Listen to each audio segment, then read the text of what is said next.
നാമത്തിന് മഹത്വമുണ്ടാകട്ടെ.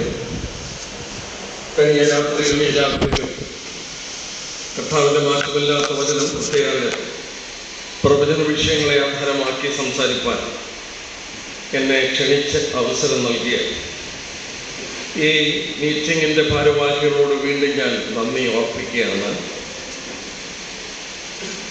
ഈ മീറ്റിംഗ് ദൈവം അനുഗ്രഹിക്കട്ടെ എന്ന് ആത്മാർത്ഥമായി പ്രാർത്ഥിക്കുന്നു. കടന്നു വന്ന എല്ലാവർക്കും എൻ്റെ സ്നേഹവന്ദനം. ഞാൻ ഇന്നലെ രാത്രി ഓർപ്പിച്ച പോലെ ധാരാളം കുഞ്ഞുങ്ങൾ എൻ്റെ മുന്നിൽ ഇരിപ്പുണ്ട്. ഏതെങ്കിലും വിധത്തിൽ ദൈവാത്മാവിൻ്റെ പരിവർത്തനം അവരുടെ ഹൃദയങ്ങളിൽ ഉണ്ടാകും. അവരൊന്ന് വളർന്നു വരുമ്പോൾ ഈ കേൾക്കുന്ന പ്രവചന വിഷയത്തിൻ്റെ ദൂതുകൾ അവരെ സ്വാധീനിക്കും. ഞാൻ അനേകരെ അങ്ങനെ കണ്ടിട്ടുണ്ട്.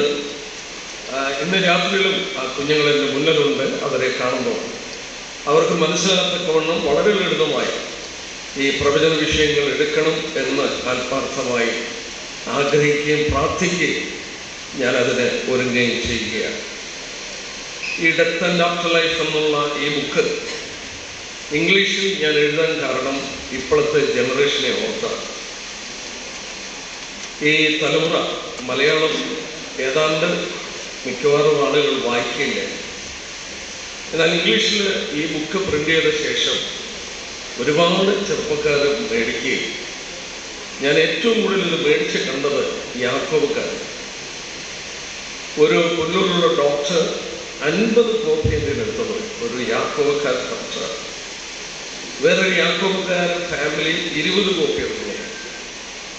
വേറൊരു യാക്കോബക്കാരത്തെ സഹോദരി 10 കോപ്പി എടുത്തത്. ഞാൻ ചോദിച്ചു, അപ്പം പറഞ്ഞു ഞങ്ങളുടെ കുടുംബക്കാർക്ക് കൊടുക്കാനാണ്.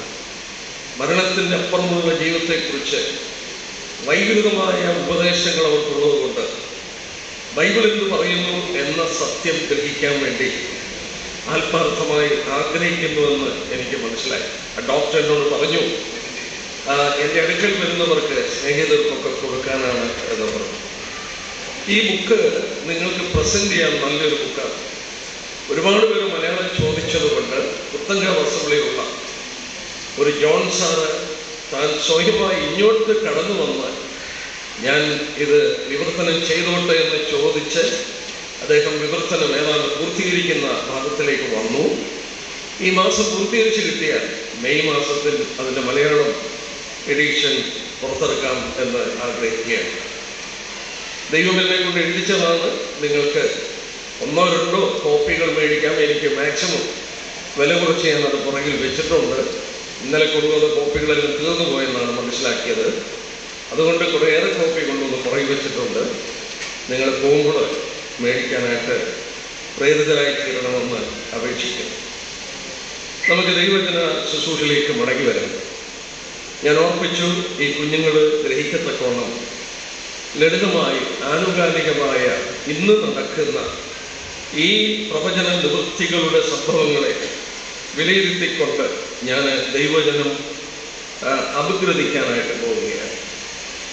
കഴിഞ്ഞ രാത്രി നമ്മൾ യഹൂദന്റെ മടങ്ങിവരനെ കുറിച്ച് ചിന്തിച്ചു. ഒരു കാര്യം മറക്കാതെ ഓർക്കണം, ബൈബിളിൽ ദൈവം നമുക്ക് നൽകിയിരിക്കുന്ന ഒരടയാളമുണ്ടെങ്കിൽ അടയാളം ഇസ്രായേൽ രാഷ്ട്രമാണ്. 3 പ്രാവശ്യം ബൈബിളിൽ ആ രാഷ്ട്രത്തെ അടയാളമായി നൽകിയിരിക്കുന്നു എന്ന് പറഞ്ഞിട്ടുണ്ട്. ഞാൻ അതിലേക്ക് ഒരുപാട് ശ്രദ്ധിക്കുന്നില്ല. എന്നാൽ പറഞ്ഞു പോകാം. ആവർത്തനം 28-ാം അധ്യായം എടുത്താൽ നിങ്ങൾ 28-ാം അധ്യായം ഞാനതിൻ്റെ പശ്ചാത്തലം പറഞ്ഞോട്ടെ. ആവർത്തനം 28 മോശ രേഖപ്പെടുത്തുന്നത് മോവാബ് സമഭൂമിയിൽ വെച്ച് ഇസ്രായേൽ മക്കൾ കനാൻ നാട്ടിൽ പ്രവേശിക്കുന്നതിന് മുമ്പ്, മറ്റു വിധത്തിൽ പറഞ്ഞാൽ ഒരു രാഷ്ട്രമായി ആ പലസ്തീൻ്റെ മണ്ണിൽ അവർ പിറന്നു വീഴുന്നതിന് മുമ്പ് മോശ അവർക്ക് എന്ത് സംഭവിക്കുമെന്ന് മുമ്പ് കൂട്ടി രേഖപ്പെടുത്തുകയുണ്ടായി. വളരെ അത്ഭുതകരമായ കാര്യങ്ങളാണ് പറയുന്നത്. 28-ാം അധ്യായത്തിൽ നമ്മൾ ഓർക്കണം, കുഞ്ഞുങ്ങൾ പ്രത്യേകം ഓർക്കണം, this was foretold even before they became a nation. അവർ രാഷ്ട്രമായി തീർന്നിട്ടില്ലേ. മോശ അവരോട് പറഞ്ഞു, ബിക്കോസ് ഓഫ് യുവർ ഡിസൊബീഡിയൻസ്, നിങ്ങളുടെ അനുസരണക്കേട് മൂലം 2 പ്രാവശ്യം നിങ്ങളുടെ രാജ്യം വിടുമെന്ന് പറഞ്ഞു. നിങ്ങൾ ദേശത്ത് നിന്ന് പോകേണ്ടി വരും 2 പ്രാവശ്യം. ആ 2 പ്രാവശ്യം പറഞ്ഞത് ശ്രദ്ധിച്ചാൽ അതും നമ്മളെ അത്ഭുതപ്പെടുത്തും. നോക്കട്ടെ, ഡ്യൂട്രോണമി ചാപ്റ്റർ 28, 28-ാം അധ്യായത്തിന്റെ 32-ാം വാക്യം. നിന്റെ പുത്രന്മാരും പുത്രിമാരും അന്യജാതിക്ക് അടിമകളാകും. നിന്റെ പുത്രന്മാരും പുത്രിമാരും അന്യജാതിക്ക്. നമ്മൾ ഓർക്കണം, ജാതികളെന്ന് മലയാളത്തിൽ രേഖപ്പെടുത്തിയത് നേഷൻ എന്നാണ് ഇംഗ്ലീഷിൽ. So your sons and daughters will be given to another nation. വേറെ ഒരു രാഷ്ട്രത്തിന് അടിമയാണ്. ഈ പ്രവചനം നമുക്കറിയാം, ക്രിസ്തു വരുന്നതിന് 600 വർഷം മുമ്പ് ബാബേൽ പ്രവാസത്തിൽ ഒരു രാഷ്ട്രത്തിലേക്ക് പ്രവാസികളായി പോയി. ആ പ്രവചനം ഇവിടെ നിവർത്തിക്കപ്പെട്ടു. അവർ മടങ്ങി വന്നു, വീണ്ടും രാജ്യം അവർ പണിതെടുത്തു. രണ്ടാമത്തെ പ്രാവശ്യം പറയുന്നത് 64-ാമത്തെ വാക്യമാണ്. അതേ അധ്യായത്തിന്റെ 64-ാം വാക്യം. ഇപ്പോൾ അവർ എങ്ങോട്ട് പോകുമെന്ന് നോക്കട്ടെ. 64-ാം വാക്യം. യഹോവ നിന്നെ ഭൂമിയുടെ ഒരറ്റം മുതൽ മറ്റേ അറ്റം വരെ സർവ്വജാതികളുടെയും ഇടയിൽ ചിതറി. മോശ പറഞ്ഞു, രണ്ടാമത്തെ പ്രാവശ്യം നീ ചിതറിപ്പോകാൻ പോകുന്നത് ഭൂമിയുടെ അറ്റം മുതൽ മറ്റേ അറ്റം വരെയാണ്. നമുക്കറിയാം, അത് സംഭവിക്കുന്നതിന് 40 വർഷം മുമ്പ് നമ്മുടെ കർത്താവരുടെ മധ്യത്തിൽ നിന്നുകൊണ്ട് ലൂക്കോസിന്റെ സുവിശേഷം 21-ന്റെ 23-24 വാക്യത്തിൽ വായിക്കേണ്ട അവിടെ വായിക്കുന്നുണ്ട്, നിങ്ങൾ വാളിന്റെ വായ്ത്തിലെ വീടും സകല ജാതികളിലേക്ക് നിങ്ങൾ ബദ്ധരായി പോകും. ആശ്ചര്യമായി AD 70-ല് AD 135-ല് എംപറർ ഹേഡ്രിയനും അതുപോലെ സൈന്യാധിപനായ തീത്തോസും യഹൂദനെ ലോകത്തിൽ ആകമാനം ചിതറിച്ചു കളഞ്ഞു. എന്നാൽ നമ്മുടെ വിഷയത്തിലേക്ക് ഞാൻ വരികയാണ്. ഞാനത് ചൂണ്ടിക്കാണിച്ചെന്നേ ഉള്ളൂ. അതിൻ്റെ 46-ാം വാക്യം നോക്കട്ടെ.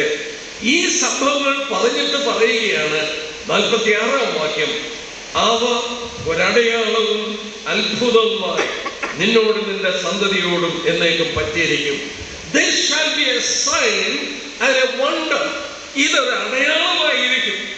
ഈ യഹൂദന് സംഭവിക്കുന്നത്, അവർ ചിതറിപ്പോകുന്നത്, അവർ മടങ്ങി വരുന്നത്, അവർ രാജ്യം സ്ഥാപിക്കുന്നത്, ദൈവത്തിന്റെ ആത്മാവ് നമ്മളോട് പറയുകയാണ്, ദൈവകരം മനസ്സിലാക്കാനുള്ള ഒരടയാളമായി, ഒരത്ഭുതമായി ഇതിരിക്കും. ഞാനത് വിടുകയാണ്. മത്തായി സുവിശേഷം 24-ാം അധ്യായം 7-ാം ഭാഗം എത്രയും ചുരുക്കി പറയാം, അല്ലെങ്കിൽ എൻ്റെ പഠനത്തിലെ ഏറ്റവും പ്രാധാന്യത അർഹിക്കുന്ന ഒരു ഭാഗമായി പോയതുകൊണ്ട് ഒരുപാട് ചിന്തകൾ അവിടെ കടന്നു വരും. മത്തായി സുവിശേഷം 24-ാം അധ്യായം 24-25 അധ്യായത്തിന് പറയുന്നത് ഒലിവല പ്രഭാഷണം, ഒലിവറ്റ് ഡിസ്കോഴ്സ് എന്നാണ്. ഒരു ഡിസ്കോഴ്സ് എന്ന് പറയുമ്പോൾ it is A long conversation. വളരെ ദീർഘമായി കർത്താവ് സംസാരിച്ചത് കൊണ്ടാണ് അതിനൊരു ഡിസ്കോഴ്സ് അല്ലെങ്കിൽ ഒലിമല പ്രഭാഷണം എന്ന് പറയുന്നത്. ഒലിമലയിൽ വെച്ച് കർത്താവ് സംസാരിച്ചതാണ്. ഇവിടെ കർത്താവ് സംസാരിക്കുന്നത് ശിഷ്യന്മാർ ചോദിച്ച ചോദ്യത്തോടുള്ള ബന്ധത്തിലാണ്. യഹൂദ ദേവാലയം ഇടിക്കപ്പെടുമെന്ന് പറഞ്ഞു. യഹൂദ ദേവാലയം ഇടിഞ്ഞു പോകുക എന്നൊക്കെ പറഞ്ഞാൽ നമ്മൾ ചിന്തിക്കുന്നതിനെക്കാട്ടിൽ ഉപരിയായിട്ടാണ് ഒരു യഹൂദന്റെ മനസ്സിലൂടെ കടന്നു പോകുന്ന ചിന്തകൾ. ശിഷ്യന്മാരെല്ലാം യഹൂദന്മാരായിരുന്നു. നമ്മൾ ഓർക്കണം, ഭീമമായ കല്ലുകൾ കൊണ്ട്, ഒരു സിമെന്റും ഒന്നും ഉപയോഗിക്കാതെ പണിതെടുത്തതാണ് യഹൂദന്റെ ദേവാലയം. ആ ഭീമമായ കല്ലുകളുടെ പുറത്ത് ഒന്നിന്റെ മേൽ ഒന്ന് പണിതെടുത്തതാണ്. ഞാൻ ഓർപ്പിച്ചു, കഴിഞ്ഞ രാത്രി ഞാൻ ഈ ദേവാലയത്തിന്റെ വിലാപ മതിലിന്റെ അടിയിലുള്ള തുരങ്കത്തിൽ ഞാൻ കടന്നുപോയിട്ടുണ്ട്. ആ തുരങ്കത്തിൽ ഈ ദേവാലയത്തിന്റെ അടിത്തറയുടെ കല്ല് ഒരെണ്ണം ഞാൻ കണ്ടു. എൻ്റെ കൈ ഇങ്ങനെ നൂർത്ത് പിടിച്ചിട്ട് ഏതാണ്ട് 8 പ്രാവശ്യമാണ് ഞാൻ അളന്നത്, ഒറ്റ കല്ല്. നിങ്ങൾക്ക് ചിന്തിക്കാം ഈ കല്ലിന്റെ വലുപ്പം. ഞാൻ പറഞ്ഞു വന്നത്, യഹൂദ ദേവാലയം പണിതത് ഭീമമായ കല്ലുകൾ കൊണ്ടാണ്. നമ്മുടെ കർത്താവ് അവരോട് പറഞ്ഞു, കല്ലിന്റെ മേൽ കല്ല് ശേഷിക്കാത്ത കാലം. 3 ചോദ്യങ്ങൾ ചോദിച്ചു. അതെപ്പോൾ സംഭവിക്കും? നിന്റെ വരവിനും ലോകാവസാനത്തിനും അടയാളമുണ്ടെന്ന് പറഞ്ഞിരുന്നു. അതെപ്പോൾ സംഭവിക്കുമെന്ന് മറുപടി മത്തായി എഴുതിയിട്ടില്ല, അത് ലൂക്കോസിലാണ്. ലൂക്കോസിന്റെ സുവിശേഷം 19-ലും 21-ലും കടന്നു ചെല്ലുമ്പോൾ സൈന്യങ്ങൾ യെരൂശലേമിനെ വളയുന്നത് കാണുമ്പോൾ അതിന്റെ ശൂന്യകാലം അടുത്തെന്ന് അറിഞ്ഞുകൊള്ളാറുണ്ട്. അപ്പോൾ ഒന്നാമത്തെ ചോദ്യത്തിന്റെ മറുപടി ലൂക്കോസിലുണ്ട്. 2-3 ചോദ്യത്തിന്റെ മറുപടി നിന്റെ വരവിന്റെ അടയാളം എന്താണ്? ലോകാവസാനത്തിന്റെ യുഗാവസാനത്തിന്റെ അടയാളം എന്താണ്? കർത്താവ് അവരോട് പറയുന്നത് ശ്രദ്ധിക്കുക. എന്നാൽ എൻ്റെ പ്രിയപ്പെട്ടവരോട് പറയട്ടെ, അറിഞ്ഞോ അറിയാതെയോ ശിഷ്യന്മാർ ചോദിച്ചത് ഒരടയാളമാണ്. Lord give us a sign. ഒരു അടയാളം ഞങ്ങൾക്ക് തരണം. യേശുക്രിസ്തു എത്ര അടയാളം പറഞ്ഞു? ഒരടയാളമേ പറഞ്ഞു. 32-ാം വാക്യം വായിക്കുമ്പോൾ അത്തിയെ നോക്കി ഒരു ഉപമ അടിക്കണം. അതിന്റെ കൊമ്പ് വീണ്ടും തളർന്നു. അത് തളുക്കുന്ന കണ്ടാൽ ഞാൻ അടുക്കലാണെന്ന് അറിഞ്ഞു. വിശദമായി ചിന്തിക്കാൻ കഴിയും. ഈ അത്തിവൃക്ഷം യഹൂദ രാഷ്ട്രത്തിന്റെ അടയാളമാണ്. ഞാൻ എടുത്തു വായിക്കാതെ പറയാം. നിങ്ങൾ യോവേൽ പ്രവചനം 1-ാം അധ്യായത്തിന്റെ 6-7 വാക്യം വായിക്കുമ്പോൾ അവിടെ ഇങ്ങനെയാണ് വായിക്കുന്നത്: ശക്തിയുള്ള ഒരു രാജ്യം എന്റെ ദേശത്തിന് നേരെ വന്നു, എന്റെ അത്തിവൃക്ഷത്തെ ഒടിച്ചു, അതിന്റെ തോൽ ഉരിച്ചു കളഞ്ഞു. ഹോശേയ 9:10 നിങ്ങളുടെ പിതാക്കന്മാരെ അത്തിവൃക്ഷത്തിന്റെ ആദ്യത്തെ കനി എന്ന പോലെ ഞാൻ കണ്ടു. അത്തിവൃക്ഷം യഹൂദ രാഷ്ട്രത്തിന്റെ രാഷ്ട്രീയ എംബ്ലമാണ്. ഇതിന്റെ പുറകിലൊരു പശ്ചാത്തലമുണ്ട്. നമ്മൾ ഓർക്കണം, കർത്താവ് കഴുതക്കുട്ടിപ്പുറത്ത് കയറി യെരൂശലേമിൽ പ്രവേശിക്കും. നമ്മൾ തിരുവചനത്തിൽ വായിക്കുന്ന പോലെ സക്കറിയ 9:9 നിവർത്തിക്കുകയാണ്. സിയോൻ പുത്രിയെ നിന്റെ രാജാവ് സൗമ്യനായി കഴുതക്കുട്ടിപ്പുറത്ത് കയറി നിന്റെ അടുക്കൽ വരുന്നു. പ്രവചനത്തിൽ അതിപ്രധാനമായ പ്രവചനം. AD 32 ഏപ്രിൽ മാസം 6-ാം തീയതി ആ പ്രവചനം നിവർത്തിച്ച് ഒരു കഴുതക്കുട്ടിയുടെ പുറത്ത് കയറി യെരൂശലേമിൽ ഒരു ഹോശന്ന ഞായറാഴ്ച കർത്താവ് പോയി. മത്തായി 21 എടുത്ത് നോക്കുമ്പോൾ അവൻ അന്ന് രാത്രിയിൽ ബഥനിയിൽ പോയി രാപാർത്തു. പിറ്റേ ദിവസം തിങ്കളാഴ്ച മടങ്ങി വരികയാണ്. യെരൂശലേമും ബഥനിയും തമ്മിൽ ഏതാണ്ട് 3 കിലോമീറ്റർ അന്തരമുണ്ട്. അവൻ രാവിലെ വന്നപ്പോൾ തിരുവചനത്തിൽ വായിക്കുന്നു, അവന് വിശന്നു. രാവിലെ ബ്രേക്ക്ഫാസ്റ്റ് കഴിച്ചിട്ടില്ലേ? അവന് വിശന്നു. വഴിയിലേക്ക് ഒരു അത്യാവശ്യം കണ്ടു. അവൻ ഇലയല്ല, ഇല കൊണ്ട് നിറഞ്ഞൊരു വിഷം. അതിൽ നിന്ന് ഫലം ലഭിക്കുമെന്ന് കരുതി കർത്താവിന്റെ അടുക്കൽ ചെല്ലുന്നു. എന്നാൽ മർക്കോസിന്റെ സുവിശേഷത്തിൽ വിചിത്രമായ ഒരു സ്റ്റേറ്റ്മെന്റ് ഉണ്ട്. അത് അത്തിപ്പഴത്തിന്റെ കാലമല്ലായിരുന്നു. അത്തിപ്പഴത്തിന്റെ കാലമല്ലെങ്കിൽ ഈ സർവജ്ഞാനിയായ കർത്താവ് പിന്നെ എന്തിനാണ് അവിടെ പോയി ഈ അത്തിപ്പഴം അന്വേഷിച്ചത്? പ്ലാവിൽ ചക്ക കായ്ക്കാത്ത സീസണിൽ ചക്ക പറിക്കാൻ ഒക്കുമോ? എന്തിനാണ് കർത്താവ് അങ്ങനെ ചെയ്തത്? അതിനൊരു കാരണമുണ്ട്. ഇലകൾ നിറഞ്ഞു നിന്നാൽ അതിന്റെ അടിയിൽ പഴങ്ങൾ ഉണ്ടായിരിക്കും.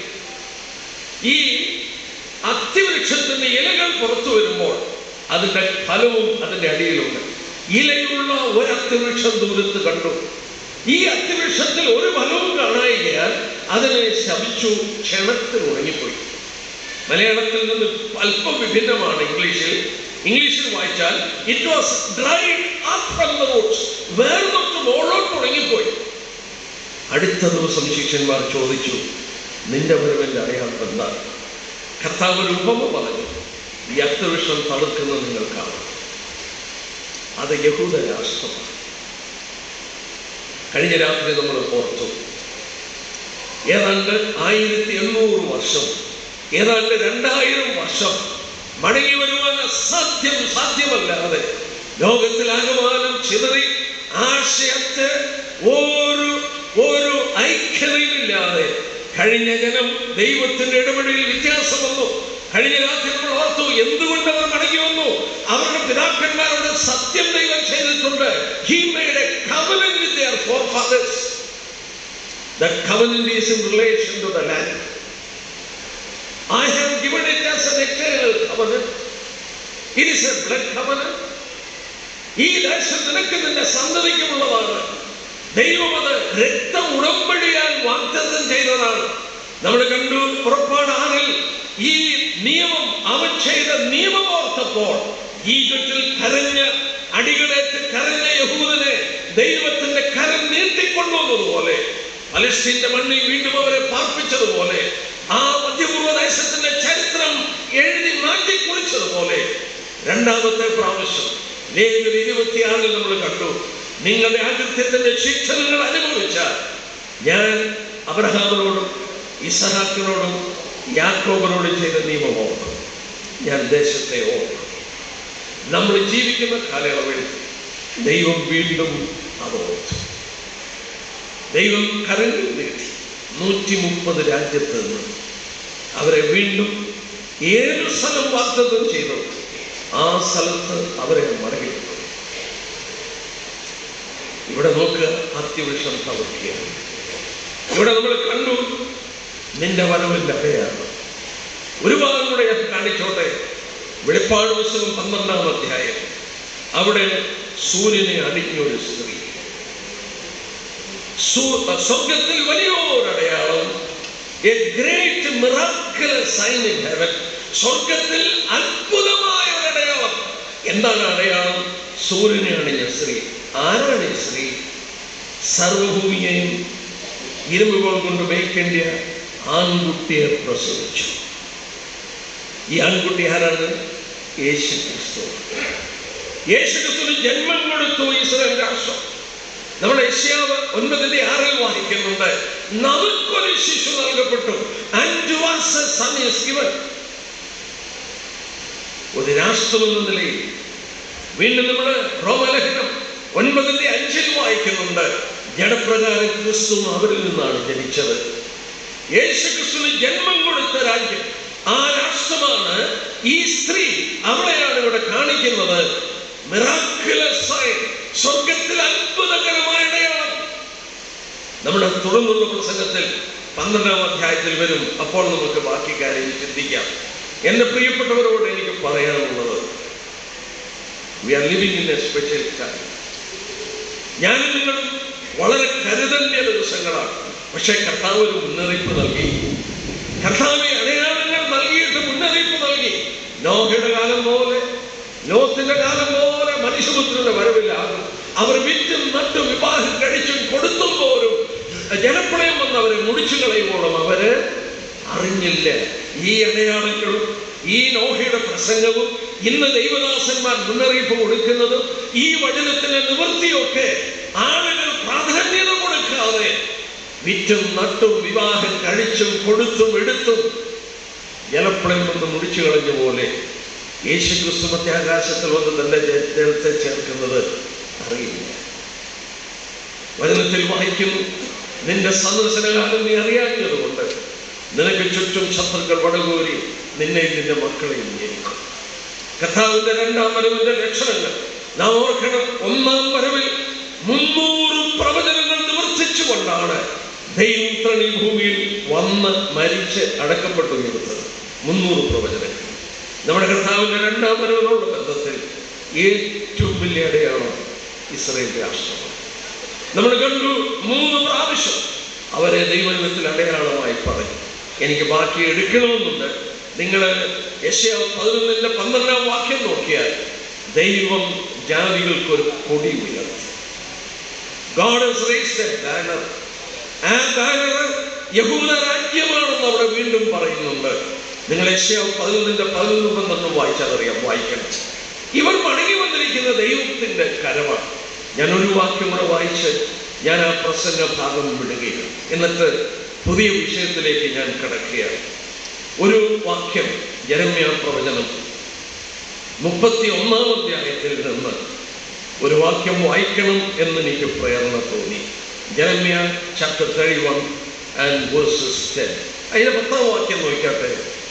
യെരമ്യാ 31. ജാതികളെ യഹോവയുടെ വചനം കേൾപ്പി, ദൂര ദ്വീപുകളിൽ അതിനെ പ്രസ്താവിച്ചു.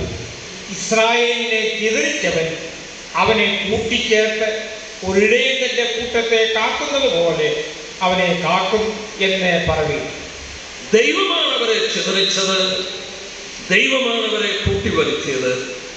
ദൈവം മാനവരാശിയോട് പറയുകയാണ്, ലോകത്തിലാകമാനം ഇവിടെ വായിക്കുന്നു, ദൂരദ്വീപുകളിലും പ്രസ്താവിക്കുക. Declare it in the far and near islands. ദൂരദ്വീപുകളിൽ വിളിച്ചു പറയണം. എന്ത് പറയണം? യഹൂദനെ ദൈവം ചിതറിച്ചു, യഹൂദനെ ദൈവം മടക്കി വരുത്തി. മാത്രമല്ല, ഒരിടയൻ തന്റെ കൂട്ടത്തെ കാക്കുന്ന പോലെ കാക്കുന്നു. പ്രിയപ്പെട്ടവരെ, കഴിഞ്ഞ രാത്രി ഞാൻ ഓർപ്പിച്ചില്ലേ, ഒരു കൊച്ചു രാജ്യം 470 കിലോമീറ്ററേ ഉള്ളൂ ആ രാഷ്ട്രത്തിന്റെ നീളം. അവരുടെ വീതി കൂടിയ ഭാഗം 135 കിലോമീറ്ററേ ഉള്ളൂ. അത്ര ചെറിയൊരു രാജ്യം. അവരെ വളഞ്ഞു കിടക്കുന്നത് 23 ഇസ്ലാമിക് രാജ്യങ്ങൾ. 1948 13 മാസം യുദ്ധമുണ്ടായി. 1956 യുദ്ധമുണ്ടായി. 1967 6 ദിവസം യുദ്ധമുണ്ടായി. 1970 മുതൽ യോം കിപ്പർ യുദ്ധമുണ്ടായി. 1982 ലെബനോൻ യുദ്ധമുണ്ടായി. 5 പ്രത്യക്ഷമായ യുദ്ധവും പിന്നീട് തുടർമാനമായ യുദ്ധങ്ങളും നടന്നുകൊണ്ടിരിക്കുകയാണ്. ഈ യുദ്ധങ്ങളിൽ രാഷ്ട്രങ്ങൾ ഒന്നിച്ചു വന്നവരെ പരാജയപ്പെടുത്താൻ ശ്രമിച്ചിട്ട് ഈ കൊച്ചു രാജ്യം വിജയത്തിന്റെ കൊടി എന്തുകൊണ്ട് പാറിക്കുന്നു? ഒരിടയന്റെ കൂട്ടത്തെ കാക്കുന്ന പോലെ അവരെ കാണും. ദൈവത്തിന്റെ ഇടപെടലിൽ വ്യത്യാസമായി എന്റെ മനസ്സ് പല വാക്യങ്ങളിൽ പോകുന്നു. യെരമ്യാ 31:28 വാക്യോടെ ഞാൻ വായിച്ചോട്ടെ. അന്ന് ഞാൻ പറിപ്പാനും പൊളിപ്പാനും ഇടിപ്പാനും നശിപ്പിപ്പാനും കഷ്ടപ്പെടുത്തുവാനും അവരുടെ മേൽ ജാഗരിച്ചിരുന്നത് പോലെ പണിയുവാനും നടുവാനും അവരുടെ മേൽ ജാഗരിക്കും എന്ന് യഹോവയുടെ അരുളപ്പാട്. As I was watching over them to pluck them up and to destroy, I will watch over them to build and to plant. ഒരു കാലഘട്ടത്തിൽ ഞാൻ അവരെ പറിച്ചു കളയുവാൻ, അവരെ മുടിച്ചു കളയുവാൻ, അവരെ നശിപ്പിക്കുവാൻ ഞാൻ ജാഗരിച്ചെങ്കിൽ അതുപോലെ അവരെ നടുവാനും പണിയുവാനും ജാഗരിക്കുകയാണ്. ദൈവത്തിന്റെ അവരോടുള്ള ഇടപെടലിൽ വ്യത്യസ്തമായി. എന്തുകൊണ്ടാണ് വ്യത്യസ്തമായത്? സഭയുടെ പണി പൂർത്തീകരിക്കുമ്പോൾ അവരോട് ദൈവത്തിന് ഇടപെടും. സഭയോടെ ഉള്ളപ്പോൾ ദൈവം അവരോട് ഇടപെടും. ദൈവം അവരെ മടക്കിക്കൊണ്ടുവന്നത് അവരോട് ഇടപെടാൻ വേണ്ടിയാണ്. ഞാൻ എന്താ അങ്ങനെ പറയുന്നതെന്ന് ചോദിക്കും. നിങ്ങൾ വേണമെങ്കിൽ ദാനിയേലിന്റെ പ്രവചനം ഒന്ന് എടുത്തേ. ദാനിയേലിന്റെ പ്രവചനം 9-ാം അധ്യായം ദീർഘമായ ഒരു പഠനത്തിലുള്ള വിഷയമാണെന്നാൽ അതിൽ പ്രസക്തമായ ഒരു ഭാഗം മാത്രം ഞാൻ ചൂണ്ടിക്കാണിക്കാൻ വേണ്ടിയാണ്. ബൈബിൾ പ്രവചനത്തിന്റെ ഹൃദയമാണ്, അല്ലെങ്കിൽ പ്രവചന പണ്ഡിതന്മാർ ഈ അധ്യായത്തിന് വിളിച്ചിരിക്കുന്നത് backbone of Bible prophecy എന്നാണ്. ബൈബിൾ പ്രവചനത്തിന്റെ നട്ടെല്ലെന്ന് പറയുന്നത് ഈ ദാനിയേലിന്റെ പ്രവചനം 9-ാം അധ്യായമാണ്. അവിടെ ഒരു 70 ആഴ്ചവട്ടത്തിന്റെ കണക്കുണ്ട്. 70 ഒരാഴ്ചവട്ടം 7 വർഷം, 490 വർഷത്തിന്റെ കണക്ക്. എന്ന് യേശുക്രിസ്തു ക്രൂശിക്കപ്പെടുമെന്ന് അത് കൃത്യമായി സംഭവിച്ചു കഴിഞ്ഞു. ഇനി നമ്മൾ നോക്കിയാൽ 483 വർഷം കഴിയുമ്പോൾ, അതായത് അർത്തശഷ്ട രാജാവ് യെരൂശലേം പുതുക്കിപ്പണിയുവാൻ കൽപ്പന കൊടുത്തു കഴിഞ്ഞാൽ അത് BC 445 മാർച്ച് മാസം 14-ാം തീയതി കൽപ്പന പുറപ്പെടുവിച്ചു. അന്ന് തൊട്ട് എണ്ണിക്കോളാൻ പറഞ്ഞു ദാനിയേലിനോട് ഗബ്രിയേൽ. 483 വർഷം ചെല്ലുമ്പോൾ മശിഹ ഛേദിക്കുന്നു. 483 വർഷം തികഞ്ഞു, അല്ലെങ്കിൽ 69 ആഴ്ചവട്ടം തികഞ്ഞപ്പോൾ ഒരു കഴുതക്കുട്ടിയുടെ പുറത്ത് കയറി ഇതാണ് നിന്റെ രാജാവെന്ന് പറഞ്ഞ് സഖറിയ 9:9 നിവർത്തിച്ചുകൊണ്ട് ദൈവപുത്രൻ യെരൂശലേമിൽ പ്രവേശിച്ചു. പക്ഷേ 5 ദിവസമേ എടുത്തുള്ളൂ. അന്ന് ഹോശന്ന പാടിയവർ അവനെ കൊന്നു. 5 ദിവസം. ഇനിയും നിവർത്തിക്കപ്പെടേണ്ടത് ഒരു 7 വർഷം കൂടെ. 481 വർഷമല്ല നടന്നുള്ളൂ. 490 വർഷമാണ് മൊത്തം. 490 വർഷം കഴിയുമ്പോൾ ആ 9:24 പറയുന്ന 6 കൂട്ടം അനുഗ്രഹങ്ങളും അവർക്ക് കിട്ടും. അതവരുടെ മശീഹെ തിരിച്ചറിയുമ്പോൾ 6-24 വാക്യത്തിൽ അത് പറയുന്നു. എന്റെ വിഷയത്തിൽ വരാൻ ഇനിയും ശേഷിക്കുന്നവർ 7 വർഷമുണ്ട്. ഒരാഴ്ചവട്ടമുണ്ട്. 69 ആഴ്ചവട്ടം കഴിഞ്ഞു. ഇനി ശേഷിക്കുന്ന ഒരാഴ്ചവട്ടം ഇവിടെയുള്ളൂ. ഒരാഴ്ചവട്ടം 7 വർഷമാണ്. അതാണ് 7 വർഷം മഹോപദ്രവ കാലഘട്ടം. ഈ മഹോപദ്രവ കാലഘട്ടം ഞാനും നിങ്ങളിലൂടെ ഉള്ളപ്പോൾ നടക്കത്തില്ല. അതെന്താ അങ്ങനെ പറയുന്നത്? ഇവിടെ നോക്കി അതിന്റെ 24-ാം വാക്യത്തിന്റെ അവസാന ഭാഗം ഒന്ന് വായിക്കാം. 24-ാം അധ്യായത്തിന്റെ വാക്യത്തിന്റെ 24-ാം വാക്യത്തിന്റെ അവസാന ഭാഗം. ആർക്കു വേണ്ടിയാണ് 70 ആഴ്ചവട്ടം? യെസ്, അതിപരിശുദ്ധമായതിനെ അഭിഷേകം ചെയ്യുവാനും തക്കവണ്ണം നിന്റെ ജനത്തിന് വിശുദ്ധ നഗരത്തിനും 70 ആഴ്ചവട്ടം നിയമിച്ചിരിക്കുന്നു. അവിടെ വന്ന് നോട്ട് ചെയ്യണം ദൈവമക്കള്. ദാനിയേലിനോട് ഗബ്രിയേൽ പറയുകയാണ്, നിന്റെ ജനത്തിനും വിശുദ്ധ നഗരത്തിനും 70 ആഴ്ചവട്ടം നിയമിച്ചു. And your people and your holy city. ദാനിയേലിനോട് നിന്റെ ജനം എന്ന് പറഞ്ഞാൽ ആരാണ്? യഹൂദന്മാരാണ്. നിന്റെ വിശുദ്ധ നഗരം എന്ന് പറഞ്ഞാൽ ഏതാണ്? യെരുശലേമാണ്. യെരുശലേമിനും യഹൂദനുമാണ് നിയമിച്ചിരിക്കുന്നത്. ഇവിടെ സഭയില്ല, സഭ ഇവിടെ ഇല്ല. സഭ ഇവിടെ ഉള്ളപ്പോൾ ഈ 70 ആഴ്ചവട്ടം നടക്കത്തില്ല. 70-ാം ആഴ്ചവട്ടം നിവർത്തിക്കപ്പെടണമെങ്കിൽ സഭ മധ്യാകാശത്തിൽ ക്രിസ്തു എന്നവരെ മാറ്റണം. മാറ്റിക്കഴിഞ്ഞാൽ പിന്നീട് യഹൂദൻ ഇവിടെ ശേഷിക്കും. അന്ന് നടക്കേണ്ടതാണ് 70-ാം ആഴ്ചവട്ടം. ആ 70-ാം ആഴ്ചവട്ടം നമ്മൾ ആഴ വായിക്കുന്നു. ആ ഒരാഴ്ചവട്ടത്തോട് 27-ാം വാക്യത്തിൽ, അതായത് അന്തിക്രിസ്തു ഒരാഴ്ചവട്ടത്തോട് നിയമത്തെ കഠിനമാക്കും. ഇംഗ്ലീഷിൽ വായിച്ചാൽ he shall make a covenant for 1 week. 7 വർഷത്തിന്റെ ഉടമ്പടി. ഇവിടെ ഒരു കാര്യം പറയാൻ വേണ്ടിയാണ് എടുത്തത്. ദൈവസഭയുടെ ഉള്ളപ്പോൾ ഈ യഹൂദനോടുള്ള 70-ാം ആഴ്ചവട്ടം നടക്കത്തില്ല. സഭ മാറ്റപ്പെട്ട് കഴിയുമ്പോൾ നിന്റെ ജനത്തിനും വിശുദ്ധ നഗരത്തിനും വേണ്ടി നിശ്ചയിച്ച 70-ാം ആഴ്ചവട്ടവും നടക്കും. അതുകൊണ്ട് ഒരു കാര്യം ഓർത്തുകൊള്ളുക, സഭ മാറ്റപ്പെടാറായതുകൊണ്ടാണ് യഹൂദനെ കർത്താവ് മടക്കിക്കൊണ്ടത്. അതാണ് ദൈവജനത്തിന് കൊടുത്തിരിക്കുന്ന അടയാളം. അതാണ് യെശയ്യാവ് 11:11-12 വാക്യത്തിൽ വായിച്ചത്. ജാതികൾക്ക് ഞാനൊരു കൊടി ഉയർത്തി, ഞാനൊരു അടയാളം കൊടുത്തു, ഞാനൊരു ബാനർ കൊടുത്തു. എന്റെ പ്രിയപ്പെട്ടവരെ, കർത്താവ് മടങ്ങി വരാൻ പോവുകയാണ്. രഹസ്യപരവ് മധ്യാകാശത്ത് തന്റെ ജനത്തെ ചേർക്കാൻ പോകുന്നത് അതാരും അറിയാൻ പോകുന്നില്ല. രഹസ്യമാണ്. ഞാനും നിങ്ങളും ക്രിസ്തുവിന്റെ നിർമ്മല കന്യകമാരാണ്. അവനെ കാത്തിരിക്കുകയാണ്. ആ നിർമ്മല കന്യകയെ അവൻ വിവാഹം കഴിക്കാൻ സ്വർഗത്തിൽ ഇറങ്ങി വരുമ്പോൾ അവന്റെ കാന്ത ഇവിടെ നിന്ന് അവന്റെ സന്നിധിയിലേക്ക് അവൻ എടുക്കും. ആ മധ്യാകാശത്തിൽ വെച്ച് വേലി കഴിക്കും. അവിടെ വെച്ച് നമ്മുടെ വിവാഹം കഴിക്കും. അവിടെ മറ്റാരുമില്ല, യഹൂദനില്ല, ആ പഴയ വിശുദ്ധന്മാരില്ല, ആരുമില്ല. ഞാനും കർത്താവും മാത്രം, സഭയും കർത്താവും മാത്രം ഒന്ന് വേലി കഴിക്കും. അവിടെ വെച്ച് നമ്മുടെ വിവാഹം കഴിക്കും. അത് കഴിഞ്ഞിട്ട് 7 വർഷം മഹോപദ്രവ കാലഘട്ടമാണ്. അത് കഴിയുമ്പോഴാണ് കർത്താവ് വരുന്നത്. പക്ഷെ കർത്താവ് എവിടോട്ടാണ് വരുന്നത്? ആ ഭാഗം നമ്മൾ ഇനി ശ്രദ്ധിക്കാൻ പോവുകയാണ്. സഖറിയ പ്രവചനം 8-ാം അധ്യായം ഒന്ന് എടുത്താട്ടെ. യേശുക്രിസ്തു മടങ്ങി വരുന്നത് എവിടോട്ടാണ്? നമുക്ക് നോക്കാം. എന്താണ് ഇന്ന് ആ സ്ഥലത്തിന് ഇത്ര പ്രത്യേകത?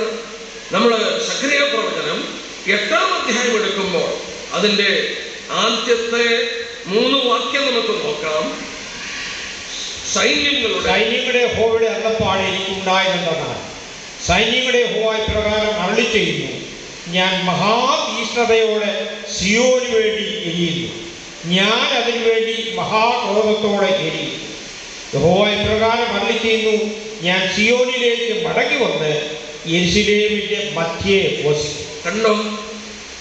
ഞാൻ സിയോനിലേക്ക് മടങ്ങി വരും, യെരൂശലേമിന്റെ മധ്യേ ഞാൻ വസിക്കും. ദൈവപുത്രൻ ഭൂമിയിൽ മഹത്വ പ്രത്യക്ഷതയിൽ മടങ്ങി വരുന്നത് യെരൂശലേമിൽ വസിക്കാൻ വേണ്ടിയാണ്.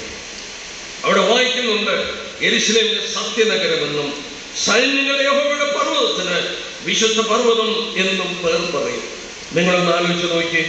ലോക ചരിത്രത്തിൽ യെരൂശലേം അന്തർദേശീയ പ്രശ്നമായി തീർന്നതുപോലെ ചരിത്രത്തിൽ ഒരിക്കലും സംഭവിച്ചിട്ടില്ല. ഞാൻ നിങ്ങൾ ജീവിക്കുന്ന ഇന്ന് ലോകത്തിലെ ഏറ്റവും വലിയ പരിഹരിക്കപ്പെടാൻ വയ്യാത്ത പ്രശ്നം, അന്തർദേശീയ പ്രശ്നം ഏതാണ്? ടോപ്പ് പ്രോബ്ലം എന്ന് ചോദിച്ചാൽ ഒരു സർവേ നടത്തിയാൽ അതിന്റെ റിപ്പോർട്ട് യെരൂശലേമായിരിക്കും. നിങ്ങൾ കണ്ടില്ലേ? 2 വർഷം, ഏതാണ്ട് 1.5 വർഷം മുമ്പ് ഗാസയിൽ നിന്ന് ഹമാസ് ഇസ്രായേലിനെ കയറി ആക്രമിച്ചത്. 1200 പേരെ കൊന്നുകളഞ്ഞു. ഏതാണ്ട് 250 പേരെ ബന്ദികളായി പിടിച്ചുകൊണ്ടുപോയി. 50 പേരെ ഇപ്പോഴും വിട്ടുകൊടുത്തിട്ടില്ല. അതിന്റെ ഫലമായി ഇസ്രായേൽ ഗാസയോട് പ്രത്യക്ഷമായി യുദ്ധം പ്രഖ്യാപിക്കുക. ആ യുദ്ധം പ്രഖ്യാപിച്ചു കഴിഞ്ഞപ്പോൾ ആ യുദ്ധം ആരംഭിച്ചു കഴിഞ്ഞപ്പോൾ അവരെ സപ്പോർട്ട് ചെയ്ത് ഇസ്രയേലിന്റെ വടക്ക് നിന്ന് ലെബനോന്റെ പ്രദേശത്ത് നിന്ന് ഹെസ്ബുള്ള എന്ന് പറയുന്ന തീവ്രവാദികൾ മിസൈലുകൾ അയച്ചു. ഏതാണ്ട് 8500 മിസൈൽ. 2,00,000 മിസൈലാണ് ലെബനോന്റെ പ്രദേശത്ത് ഇസ്രയേലിന്റെ നേരെ തൊടുത്തു വെച്ചിരിക്കുന്നത്. 2,00,000. ഇത് സംഭവിച്ചപ്പോൾ ഇസ്രയേലിൽ നിന്ന് ദൂരെ കിടക്കുന്ന യമനിൽ നിന്ന് ഹൂത്തികൾ അവിടുന്ന് മിസൈലുകൾ അയച്ചു. തീർന്നില്ലേ? ഇത് സംഭവിച്ചുകൊണ്ടിരിക്കുമ്പോൾ ലോക ചരിത്രത്തിൽ കണ്ടിട്ടില്ല ഒരു രാജ്യം, UN അംഗത്വമുള്ള ഒരു രാജ്യം, ആ അംഗത്വമുള്ള വേറൊരു രാജ്യത്തിന് മേൽ 200 മിസൈൽ ഇറാനിൽ നിന്ന് അയക്കുകയാണ്. 200 മിസൈൽ. ഇസ്രയേൽ എങ്ങനെ ഇതിനെ തടസ്സപ്പെടുത്തി? ആ രാജ്യം എങ്ങനെ നിലനിന്നു? നമ്മൾ വായിച്ചതെന്താണ്? ഒരു ഇടയൻ തന്റെ കൂട്ടത്തെ കാക്കുന്ന പോലെ ഞാൻ കാക്കും. ഈ ഇറാനിൽ നിന്നൊക്കെ അയച്ച 200 മിസൈൽ ആകാശത്ത് വെച്ച് തകർത്ത് കളഞ്ഞതിന്റെ ഫലമായി ഒരു മനുഷ്യൻ പോലും താഴെ ചത്തില്ല. ഈ ലോകത്തിന്റെ 4 കോണിൽ നിന്നും അയച്ച മിസൈലുകൾ വടക്കേറ്റത്ത്, ഇസ്രയേലിന്റെ വടക്കേറ്റത്ത് 85 പേര് മരിച്ചു. എന്നാൽ ഇസ്രയേലിന്റെ ആ യെരുശലേം, ഹൈഫ, ബർഷീബ ഈ സ്ഥലങ്ങളിൽ ഒന്നും ആളുകൾ മരിച്ചില്ല. ഈ മിസൈലുകളൊക്കെ ആകാശത്ത് നിന്ന് പൊട്ടിച്ചു കളയുകയാണ്. അയൺ ഡോം എന്ന് പറയുന്ന അവരുടെ ആ കണ്ടുപിടുത്തം മൂലം അതിനെ നശിപ്പിക്കുക.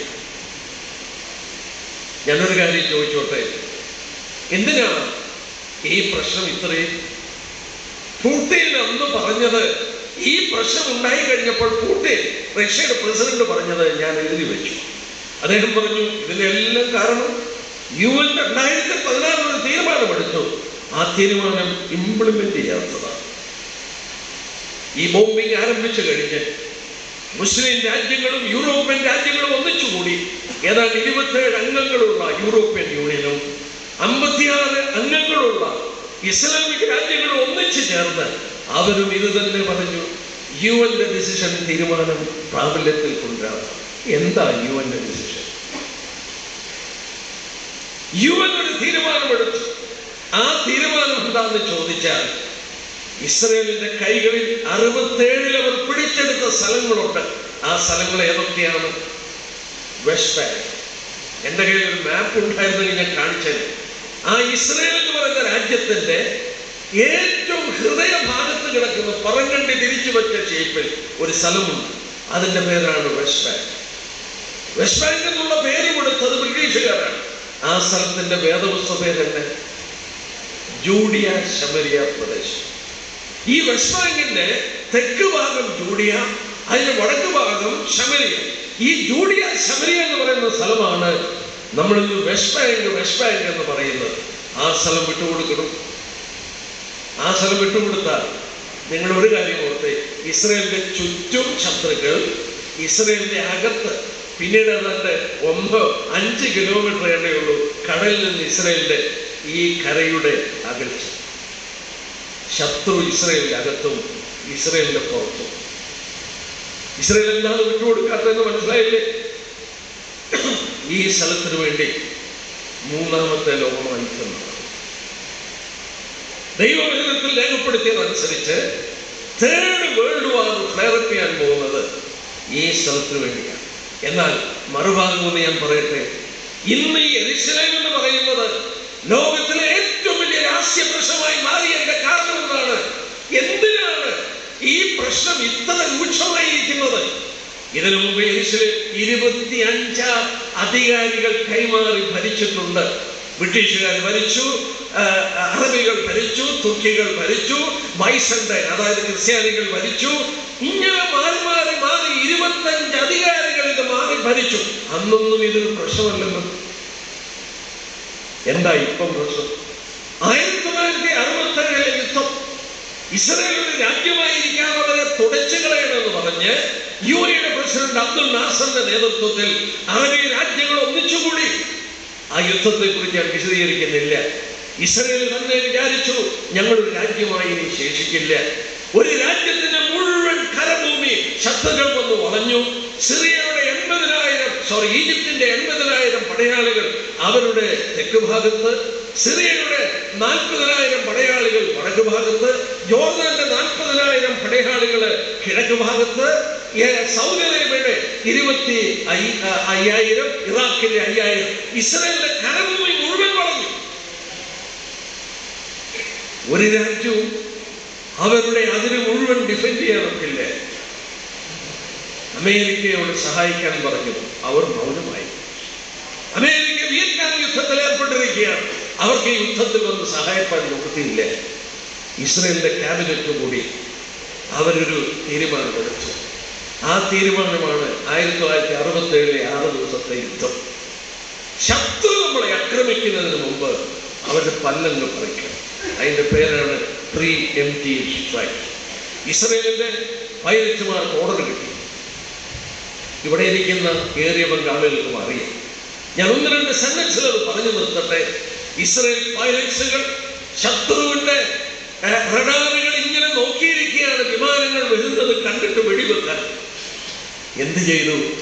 ഈ കാർ ഓടിക്കുന്നവർക്കറിയാം, കാർ ഓടിക്കുമ്പോൾ സൈഡിലെ ഗ്ലാസ്സിൽ നോക്കിയാൽ ചില ഭാഗങ്ങൾ കാണത്തില്ല. അതിന് പറയുന്നത് ഡാർക്ക് ഏരിയ. ഈ റഡാറിന് അങ്ങനെ ഒരു ഡാർക്ക് ഏരിയ.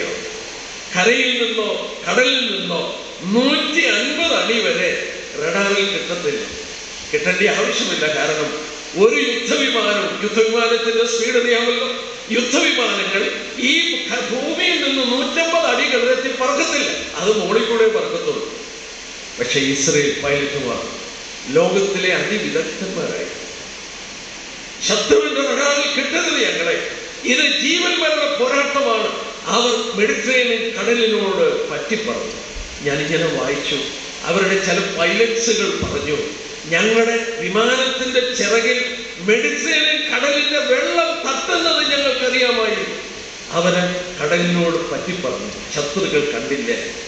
ഈജിപ്തിന്റെ തീരത്ത് വന്നപ്പോൾ പറന്നുയർന്നു. 16 എയറോഡ്രോമുകൾ ബോംബ് ചെയ്ത് തീർത്തു. റഡാറുകൾ മുഴുവൻ തീർത്തു. എയർപോർട്ടില്ല. 444 യുദ്ധവിമാനങ്ങൾ, 3 രാജ്യങ്ങളുടെ 444 യുദ്ധവിമാനങ്ങൾ നിലത്ത് വെച്ച് നശിപ്പിച്ചു. ഈജിപ്തിന്റെ 300 പൈലറ്റ്സിൽ 100 പൈലറ്റ്സിനെ ആദ്യത്തെ റെയ്ഡിൽ അവർ കൊന്നു. ആകാശ നിയന്ത്രണം ഇസ്രായേലിന്റെ കരങ്ങളിൽ കിട്ടി. അവരുടെ പടന്മാർ 2ാമത്തെ ദിവസം യെരുശലേമിൽ ചെന്ന് ലാൻഡ് ചെയ്തു. ആ സ്ഥലം അവർ പിടിച്ചെടുത്തു. 1967 6 ദിവസം യുദ്ധം കഴിഞ്ഞപ്പോൾ ലോകം മുഴുവൻ ശബ്ദമുയർത്തി, നിർത്തണം, ഈ യുദ്ധം നിർത്തണം. ഒരു ദിവസം കൂടി യുദ്ധം നടന്നിരുന്നെങ്കിൽ ഈജിപ്തിന്റെ തലസ്ഥാനം കെയ്റോ പിടിച്ചേനെ, സിറിയയുടെ തലസ്ഥാനം ഡമസ്കസ് പിടിച്ചേനെ. പക്ഷേ ലോകം ബഹളമുണ്ടാക്കിയപ്പോൾ അവർക്ക് മതിയായിരുന്നു. അവരെ ഇസ്രായേൽ ഈ യെരുശലേം പിടിച്ചെടുത്ത് കഴിഞ്ഞു.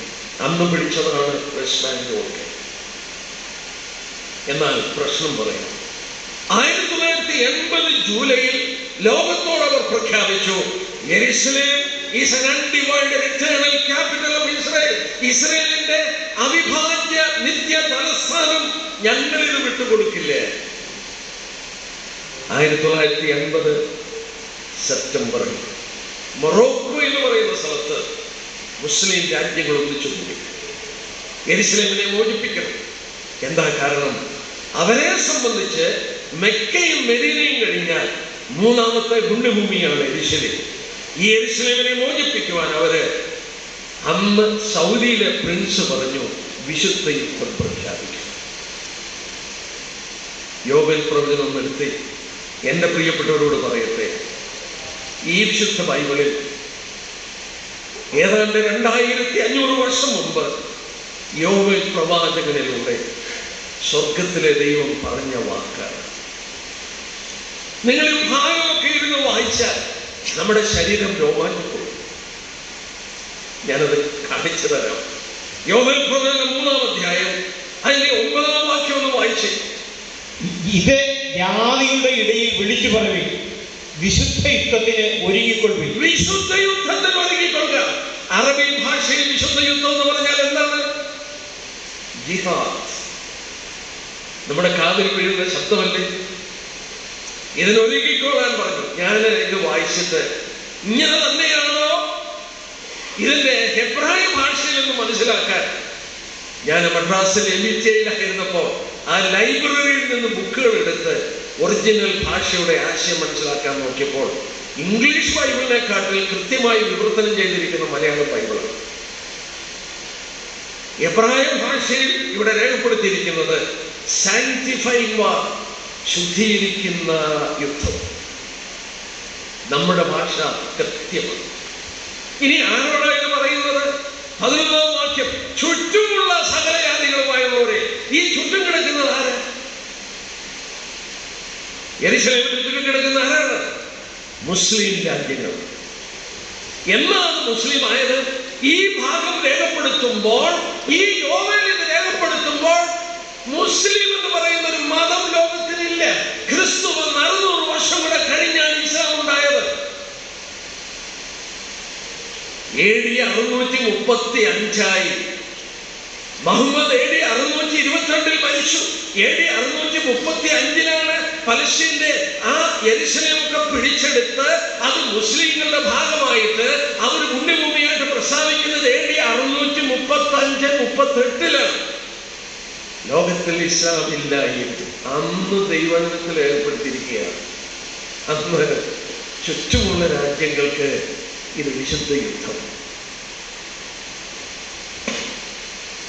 ഇതെന്തൊരു അത്ഭുതമാണ്! ഇതെന്തൊരു അത്ഭുതമാണ്! ഈ സ്ഥലം മോചിപ്പിക്കാൻ ഇത് പ്രശ്നത്തിലേക്ക് വരികയാണ്. യെരുശലേം നമ്മുടെ കർത്താവ് മടങ്ങി വരുന്ന സ്ഥലമാണ്. പൈശാചികൻ അതറിയാം. യേശുക്രിസ്തു അവിടെ മടങ്ങി വന്ന് രാജാവായി വാഴുമ്പോൾ തങ്ങളെ ബന്ധിക്കുമെന്നുള്ളത് അറിയാം. എന്തിനാണ് ഇറാൻ ഇത്ര ശൗര്യത്തോടുകൂടി ഇസ്രയേലിനെ കൊല്ലാൻ നോക്കുന്നത്? അതിന് പ്രശ്നമാണ്. ഇന്ത്യയും പാകിസ്ഥാനും കൂടെ യുദ്ധം ചെയ്തിട്ടുണ്ട്. ഇന്ത്യയും ചൈനയും കൂടെ യുദ്ധം ചെയ്തിട്ടുണ്ട്. ഇന്ത്യക്കും ചൈനയും ഇന്ത്യക്കും പാകിസ്ഥാനും തമ്മിൽ അതിരുണ്ട്. ഈ അതിരിനോടുള്ള ബന്ധത്തിൽ, ബോർഡറിനോടുള്ള ബന്ധത്തിൽ യുദ്ധം നടന്നിട്ടുണ്ട്. ഇറാൻ ഇസ്രയേലിൽ നിന്ന് 1600 കിലോമീറ്റർ അപ്പുറത്താണ് ഇറാൻ കിടക്കുന്നത്. ഒന്ന് ആലോചിച്ച് നോക്കി. ഇസ്രയേലിൽ നിന്ന് 1600 കിലോമീറ്റർ അപ്പുറത്താണ് ഇറാൻ. ഇതിൻ്റെ ഇടയ്ക്ക് കിടപ്പുണ്ട് ജോർദാൻ, ലെബനോൻ, സിറിയ മുതലായ രാജ്യങ്ങൾ. പിന്നെ എന്തിനാ ഇവർ തമ്മിൽ ഈ പ്രശ്നം? ഇവർ തമ്മിലുള്ള പ്രശ്നത്തിന്റെ കാരണം എന്താണ്? ഞാൻ രൂക്ഷമായി ചിന്തിച്ചു. നിങ്ങൾ ഓർക്കണം, ഇസ്രയേലിന്റെ ചുറ്റും കിടക്കുന്ന തീവ്രവാദികളെ ആരാ വളർത്തിയെടുത്തത്? ഗാസയിലുള്ള ഹമാസിന് ആരാ പണം കൊടുത്ത് അവരെ വളർത്തിയത്? ഇറാനാണ്. നിങ്ങൾ പത്രം വായിക്കുന്നെങ്കിൽ, വാർത്തകൾ ശ്രദ്ധിക്കുന്നെങ്കിൽ ഞാൻ ഈ പറയുന്നത് പെട്ടെന്ന് മനസ്സിലാക്കും. ഇറാനാണ്. നിങ്ങൾ ഓർക്കണം, ഇറാന്റെ പേര് വേദോത്സവത്തിൽ പേർഷ്യ എന്നാണ്. പാർസ്യ. ആദ്യം മിഡിൽ ഈസ്റ്റിൽ എണ്ണ കണ്ടുപിടിച്ച സ്ഥലം ഈ പേർഷ്യ, ഇറാനിൽ.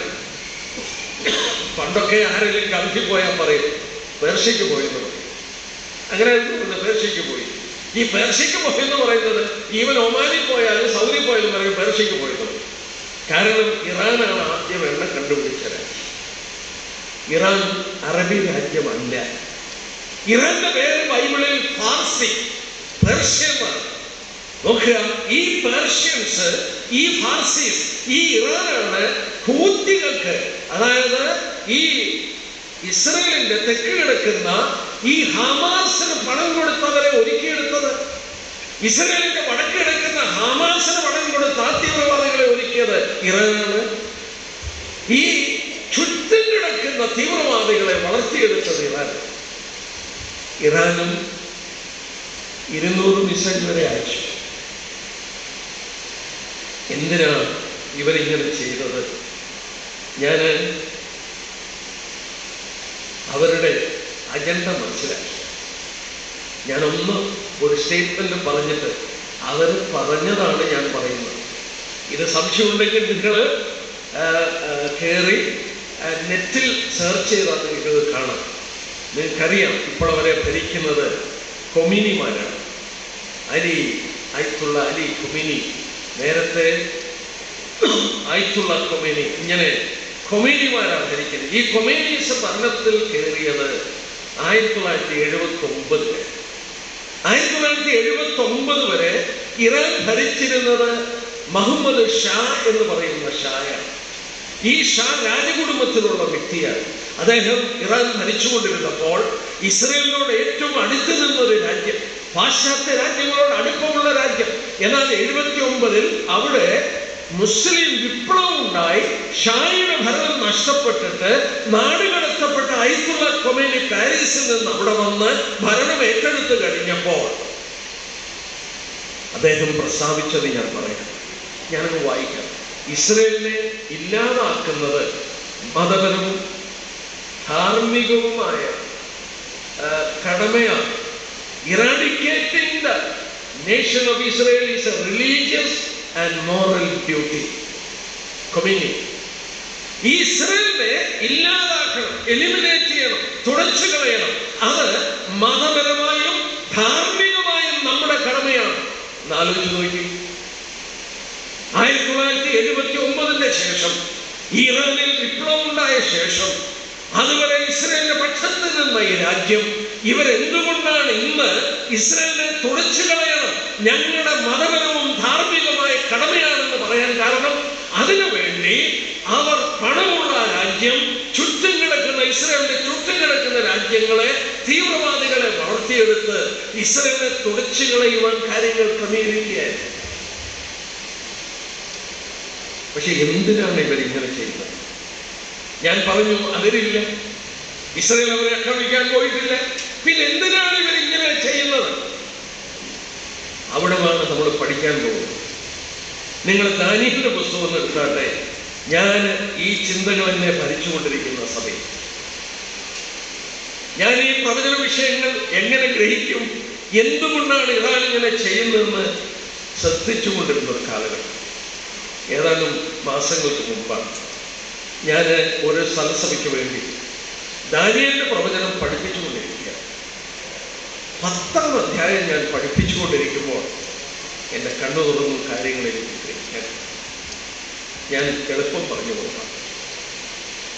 ബാബിലോൺ സാമ്രാജ്യം കഴിഞ്ഞു 70 വർഷം ഭരണം. രണ്ടാമത് പാർസികളുടെ ഭരണമുണ്ട്. പാർസികൾ എന്ന് പറയുന്നത് പേർഷ്യ, നമ്മളിപ്പോൾ ചിന്തിക്കുന്ന ഇറാനാണ്. അവിടെ 10ാം അധ്യായത്തിന്റെ ദാനിയേൽ 10:1 പാർസി രാജാവായ കോരശിന്റെ 3ാം ആണ്ടിൽ സൈറസ് എന്ന് പറയുന്ന കോരശ് എന്ന് പറയുന്ന രാജാവ് പാർസി രാജ്യത്തിന്റെ സിംഹാസനം ഇരിക്കുകയാണ്. ദാനിയേലിന് ചിന്തയുണ്ടായി, എന്ത് നടക്കും ഇനി? ദാനിയേൽ പ്രാർത്ഥിക്കാൻ തുടങ്ങി. എത്ര ദിവസം പ്രാർത്ഥിച്ചു? 21 ദിവസം പ്രാർത്ഥിച്ചു. ഞാൻ അധ്യായം മുഴുവൻ എടുക്കുന്നില്ല, പറഞ്ഞു പോകാം. 21 ദിവസം മുട്ടിൽ നിൽക്കുകയാണ്. താന് ശാഖഭോജനങ്ങൾ കഴിച്ചുകൊണ്ട് താന് ആഴ്ചവട്ടം മുഴുവൻ താന് കഴിയുവോളം, നമ്മളതിന്റെ 3ാം വാക്യത്തിൽ വായിക്കുന്നുണ്ട്, സ്വാദുഭോജനമോ ഭക്ഷിക്കുകയോ മാംസവും വീഞ്ഞും ആസ്വദിക്കുകയോ ചെയ്തില്ല, എണ്ണ തേച്ചിട്ടില്ല. താന് ഒരു ഉപവാസത്തിൽ വന്ന് ദൈവസന്നിധിയിൽ 21 ദിവസം നിൽക്കുകയാണ്. മറുപടിയില്ല. പക്ഷെ പ്രാർത്ഥന നിർത്തിയില്ല. 21ാമത്തെ ദിവസം പ്രിയ പുരുഷനെ എന്ന് വിളിച്ചുകൊണ്ട് ഒരാൾ വന്നു. അത് ഗബ്രിയേലാണ്. ഗബ്രിയേൽ വരികയാണ്, പ്രിയ പുരുഷ. എന്നിട്ട് പറയുകയാണ് 12ാം വാക്യത്തിൽ, നിന്റെ ദൈവത്തിന് മുമ്പാകെ നിന്നെ തന്നെ താഴ്ത്തേണ്ടതിന്, 12ാം വാക്യത്തിൽ താഴ്ത്തേണ്ടതിന് മനസ്സ് വെച്ച ആദ്യ ദിവസം മുതൽ നിന്റെ വാക്ക് കേട്ടിരിക്കുന്നു. അതായത് 21 ദിവസം പ്രാർത്ഥിച്ചു. 1ാം ദിവസം പ്രാർത്ഥിച്ചപ്പോൾ തന്നെ പ്രാർത്ഥന സ്വർഗം കേട്ടു. ഗബ്രിയേലിനെ അയച്ചു പോയി വിവരങ്ങൾ പറയാൻ. എന്നിട്ട് അടുത്തത് നോക്കി, നിന്റെ വാക്ക് ഹേതുവായി തന്നെ ഞാൻ വന്നിരിക്കുന്നു. അടുത്തത്, പാർസി രാജ്യത്തിന്റെ പ്രഭു 21 ദിവസം എന്നോട് എതിർത്ത് നിന്ന് എങ്കിലും പ്രധാന പ്രഭുക്കന്മാരിൽ ഒരുത്തനായ മീഖായേൽ എന്നെ സഹായിപ്പാൻ വന്നു. എന്റെ സഹോദരന്മാരെ, നമ്മൾക്ക് ദൈവം വെളിപ്പെടുത്തിയില്ലെങ്കിൽ മനസ്സിലാക്കാൻ നിവൃത്തിയില്ല. പാർസി രാജ്യത്തിന്റെ സിംഹാസനത്തിൽ ഇരിക്കുന്ന കോരശാണ് ദൈവം കാണിച്ചു തരികയാണ്. സ്വർഗമണ്ഡലത്തിൽ വേറെ ഒരു പോരാട്ടം നടക്കുന്നു. ഗബ്രിയേലിനെ തടസ്സപ്പെടുത്തി. ആരാ തടസ്സപ്പെടുത്തി? പാർസി രാജ്യത്തിന്റെ പ്രഭു. ആ വാക്ക് നോക്കി, പാർസി രാജ്യത്തിലെ രാജാവല്ല. പാർസി രാജ്യത്തിലെ രാജാവിന് ഗബ്രിയേലിനെ തടസ്സപ്പെടുത്താൻ നിവൃത്തിയില്ല. പാർസി രാജ്യത്തിന്റെ പ്രഭു എന്ന് പറഞ്ഞാൽ നാം എഫേസ്യരുടെ 6-ാം അധ്യായത്തിൽ വായിക്കുന്നു. എനിക്ക് എടുത്ത് വായിപ്പാൻ നിവൃത്തിയില്ല. അവിടെ വായിക്കുന്നുണ്ട്, സ്വർലോകങ്ങളിലെ ദുഷ്ടാത്മസേനകൾ നമ്മൾ അവരോടാണ് പോരാടുന്നത്. ഈ ഗബ്രിയേലിനെ തടസ്സപ്പെടുത്തി 21 ദിവസം നിർത്താൻ ഈ പാർസി രാജ്യത്തിന്റെ ഇറാന്റെ പുറകിൽ പ്രവർത്തിക്കുന്ന ദുഷ്ടശക്തിക്ക് കഴിഞ്ഞു. അപ്പോൾ ഇവൻ എന്തോ ചില്ലറക്കാരനാണോ? ഗബ്രിയേലിനെ 21 ദിവസം തടഞ്ഞു നിർത്തിയിട്ട് ഗബ്രിയേൽ അവിടെ നിന്ന് വരുന്നത് മീഖായേൽ വന്ന് സഹായിച്ചപ്പോഴാണ്. ഇവൻ ചില്ലറക്കാരനാണോ? ഈ പേർഷ്യയുടെ പുറകിൽ അല്ലെങ്കിൽ ഇറാന്റെ പുറകിൽ പ്രവർത്തിക്കുന്ന വ്യക്തി ചില്ലറക്കാരനാണോ? അല്ല. ഗബ്രിയേലിനെ 21 ദിവസം തടഞ്ഞു നിർത്തിയ ഒരു ദുഷ്ടാത്മസേനയാണ്, ശക്തനാണ്. അവനെന്നും പ്രവർത്തിക്കുകയാണ്. അവനെ മാറ്റിയിട്ടില്ല. ഈ പേർഷ്യ ഇറാന്റെ പുറകിൽ ഇന്നും പ്രവർത്തിക്കുന്നത് ആരാണ്? ഈ പാർസി രാജ്യത്തിന്റെ പ്രഭുവാണ്. എന്താണ് ഇറാൻ ഇന്ന് ഇസ്രായേലിനോട് പോരാടുന്നത്? 79-ൽ എന്തിനാണ് വിപ്ലവം ഉണ്ടാക്കിയത്? ഇസ്രായേലിനെ തുടിച്ചു കളയണം, യെരുശലേമിൽ യേശുക്രിസ്തു വരരുത്. എന്താ കാരണം? ഈ സാത്താൻ അറിയാം. എനിക്ക് തോന്നുന്നു നമ്മളെക്കാട്ടിൽ അവനറിയാം. എന്തോ അറിയാം, കാലഘട്ടവും അറിയാം. ഞാൻ 1-2 വാക്യം വായിക്കാം. മത്തായി സുവിശേഷം 8-ാം അധ്യായം എടുത്ത്, അതായത് ഗദരദേശത്തിലെ ഭൂതഗ്രസ്തനെ 2000 വർഷം മുമ്പ് യേശുക്രിസ്തു സുഖപ്പെടുത്തി. 2000 വർഷം മുമ്പാണ്. ഈ ഭൂതങ്ങൾ ഇറങ്ങി കർത്താവിനോട് ഒരു കാര്യം ചോദിക്കുകയാണ്. അതിന്റെ 29-ാം വാക്യം, അവർ നിലവിളിച്ചു, ദൈവപുത്ര, ഞങ്ങൾക്ക് നിനക്ക് തമ്മിൽ എന്ത്? സമയത്തിന് മുമ്പ് ഞങ്ങളെ ദണ്ഡിപ്പിക്കാൻ ഇവിടെ വന്നുവോ എന്ന് ഭൂതങ്ങളൊക്കെ ചോദിക്കുക. എന്റെ സഹോദരി സഹോദരന്മാരെ, ഈ ഭൂതങ്ങൾക്കറിയാം 2000 വർഷം മുമ്പ് ഭൂതങ്ങൾ ചോദിക്കുകയാണ്, ഞങ്ങളെ ദണ്ഡിപ്പിക്കാൻ സമയത്തിന് മുമ്പ് നീ വന്നോ? അവർക്കറിയാം 2000 വർഷം കഴിഞ്ഞ് യേശുക്രിസ്തു വരുമ്പോൾ. വെളിപ്പാട് 20-ന്റെ ആദ്യത്തെ വാക്യങ്ങളിൽ എന്താ വായിക്കുന്നത്? ദൈവപുത്രൻ മടങ്ങി വന്നാൽ അവരെ അഗാധ കൂപത്തിൽ കൂട്ടും. അതറിയാം. അതുകൊണ്ടാണ് അവർ ചോദിച്ചത്, സമയത്തിന് മുമ്പ് ഞങ്ങളെ ദണ്ഡിപ്പിക്കാൻ വന്നു.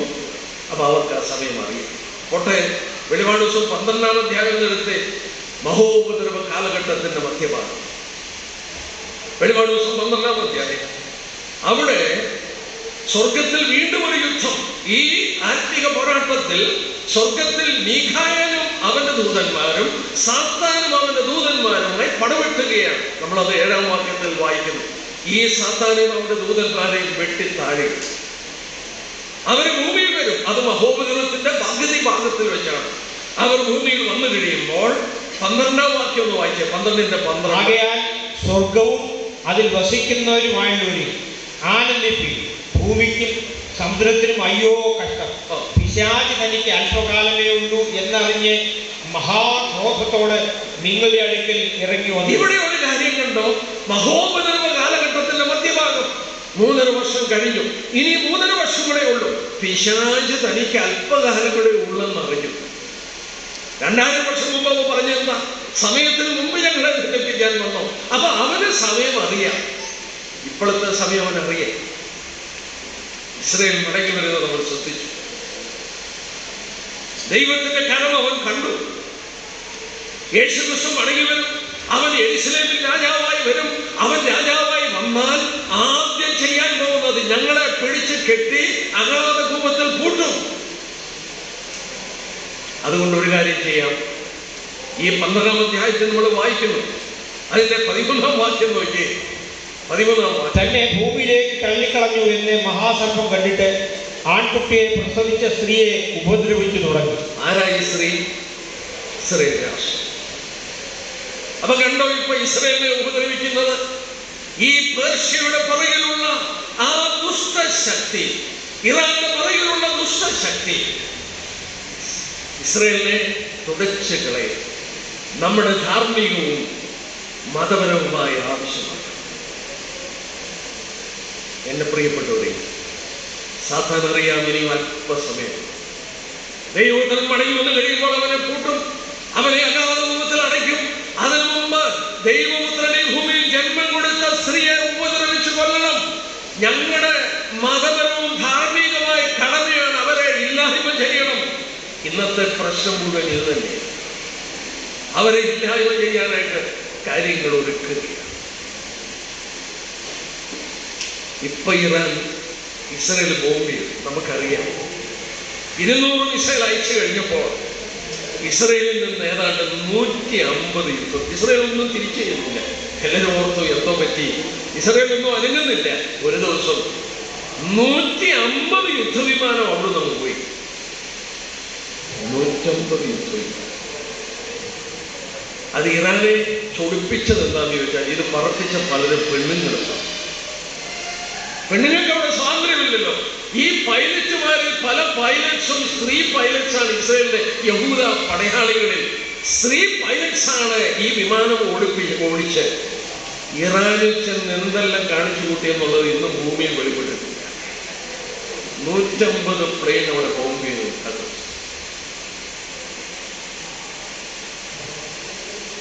എന്നാൽ ഇനി നിങ്ങൾ ഓർത്തു, ഇറാൻ ആക്രമിക്കാൻ പോവുകയാണ്. ഇറാൻ ആക്രമിക്കാൻ പോവുകയാണ്. ഇസ്രയേലിനെ ഇറാൻ ആക്രമിക്കാൻ പോവുകയാണ്. ബൈബിളിൽ തീർത്ത് പറയുന്നു ആക്രമിക്കും. എവിടെയാണ് പറയുന്നത് നോക്കാം, നമുക്കെടുക്കാം. 2 വേദഭാഗം എനിക്ക് പറയണമെന്നുണ്ട്. നമുക്ക് എസെക്കിയേൽ പ്രവചനം 38-ാം അധ്യായം എടുത്ത് ഞാനിവിടെ 2 കാര്യങ്ങളൊന്ന് ചൂണ്ടിക്കാണിച്ചോട്ടെ. എൻ്റെ മുന്നിൽ ഇനി 20 മിനിറ്റ് കൂടെ ഉള്ളൂ. ഞാനൊന്ന് ഓടിച്ച് പൊയ്ക്കോട്ടെ.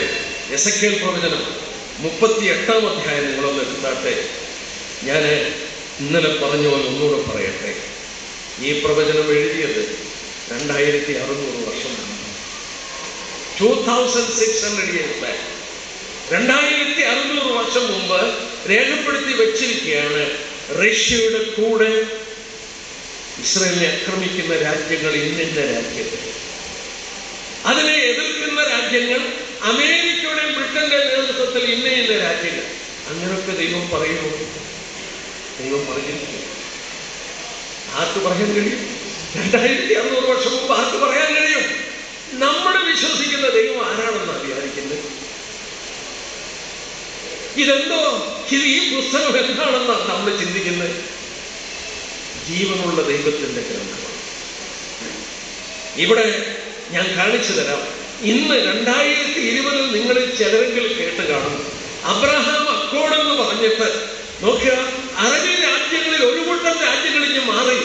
ഈ ഇറാനുമായിട്ടൊക്കെ ഇസ്രയേൽ യുദ്ധത്തിൽ ഏർപ്പെട്ടപ്പോൾ ഗാസയിലും ലെബനോണിലും ഒക്കെ ഇസ്രയേൽ ബോംബ് ചെയ്തപ്പോൾ, നേരത്തെയാണെങ്കിൽ അറബി രാജ്യങ്ങളിൽ പലരും എല്ലാവരും കൂടെ ചേർന്ന് ഇസ്രയേലിനെ ആക്രമിക്കും. നിങ്ങൾ ശ്രദ്ധിച്ചോ? Saudi Arabia, UAE, Jordan, Oman, ഈ രാജ്യങ്ങളൊന്നും മിണ്ടാതിരുന്നില്ല. എന്താ മിണ്ടാതിരുന്നത്? 48-ലെ യുദ്ധം, 56-ലെ യുദ്ധം, 67-ലെ യുദ്ധം, 73-ലെ യുദ്ധം, 82-ലെ യുദ്ധം, ഇതിനു മുമ്പ് നടന്ന യുദ്ധങ്ങളിലെല്ലാം അറബി രാജ്യങ്ങൾ ഒന്നിച്ച് ഇസ്രായേലിനെ ആക്രമിച്ചെങ്കിൽ ഇന്ന് നടക്കുന്ന യുദ്ധത്തിൽ എന്താണ് ഈ സൗദി അറേബ്യയും UAEയും ബഹ്റൈനും ഒമാനും ഈ രാജ്യങ്ങളൊക്കെ മിണ്ടാതിരിക്കുന്നത്? പേടിച്ചിട്ടാണോ? അല്ല. ബൈബിളിൽ പറഞ്ഞു അവർ ഇസ്രായേലിന് അനുകൂലമായിട്ട് വരും. അങ്ങനെയുണ്ടോ? സ്വത്തി ഇസ്രായേലിനെ അറബികൾ അനുകൂലിക്കുന്നു ബൈബിളിലുണ്ടോ? ഉണ്ട്. ദൈവം അത് 2600 വർഷം മുമ്പ് എഴുതി വെച്ചു. നോക്കാം. ഇവിടെ 38-ാം അധ്യായത്തിൽ വരുമ്പോൾ ആദ്യം ഒരു വാക്ക് വായിക്കാം. അതായത് ദൈവം റഷ്യയോട് പറയുന്നുണ്ട്, നീ അവർക്ക് മേധാവിയാണ്.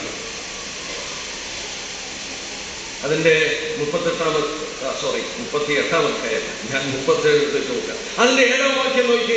38-ന്റെ 7-ാം വാക്യം, നീയും നിന്റെ അടുക്കൽ കൂടിയിരിക്കുന്ന നിന്റെ സമൂഹമൊക്കെയും ഒരുക്കിക്കൊള്ളുകയും നീ അവർക്ക് മേധാവി ആയിരിക്കും. You be the leader for them. നീ അവർക്ക് മേധാവിയായിക്കോണം. നിന്റെ നേതൃത്വത്തിൽ വേണം ഈ രാജ്യങ്ങൾ ഇസ്രായേലിനെ ആക്രമിക്കാൻ. ഏതാണ് ഈ രാജ്യം? ആരോടാ ദൈവം പറഞ്ഞത്? നീ ഇവർക്ക് മേധാവിയാകണം. You be the leader for these nations. സൗന്ദര്യ ആരായി രാജ്യം? ഇത് റഷ്യ. റഷ്യയാണെന്ന് എങ്ങനെ അറിയാം? അനേക തെളിവുകൾ തരാം പെട്ടെന്ന് മനസ്സിലാക്കാൻ. നോക്കുക, ഇസ്രായേൽ ലോകത്തിന്റെ സെന്ററാണ്.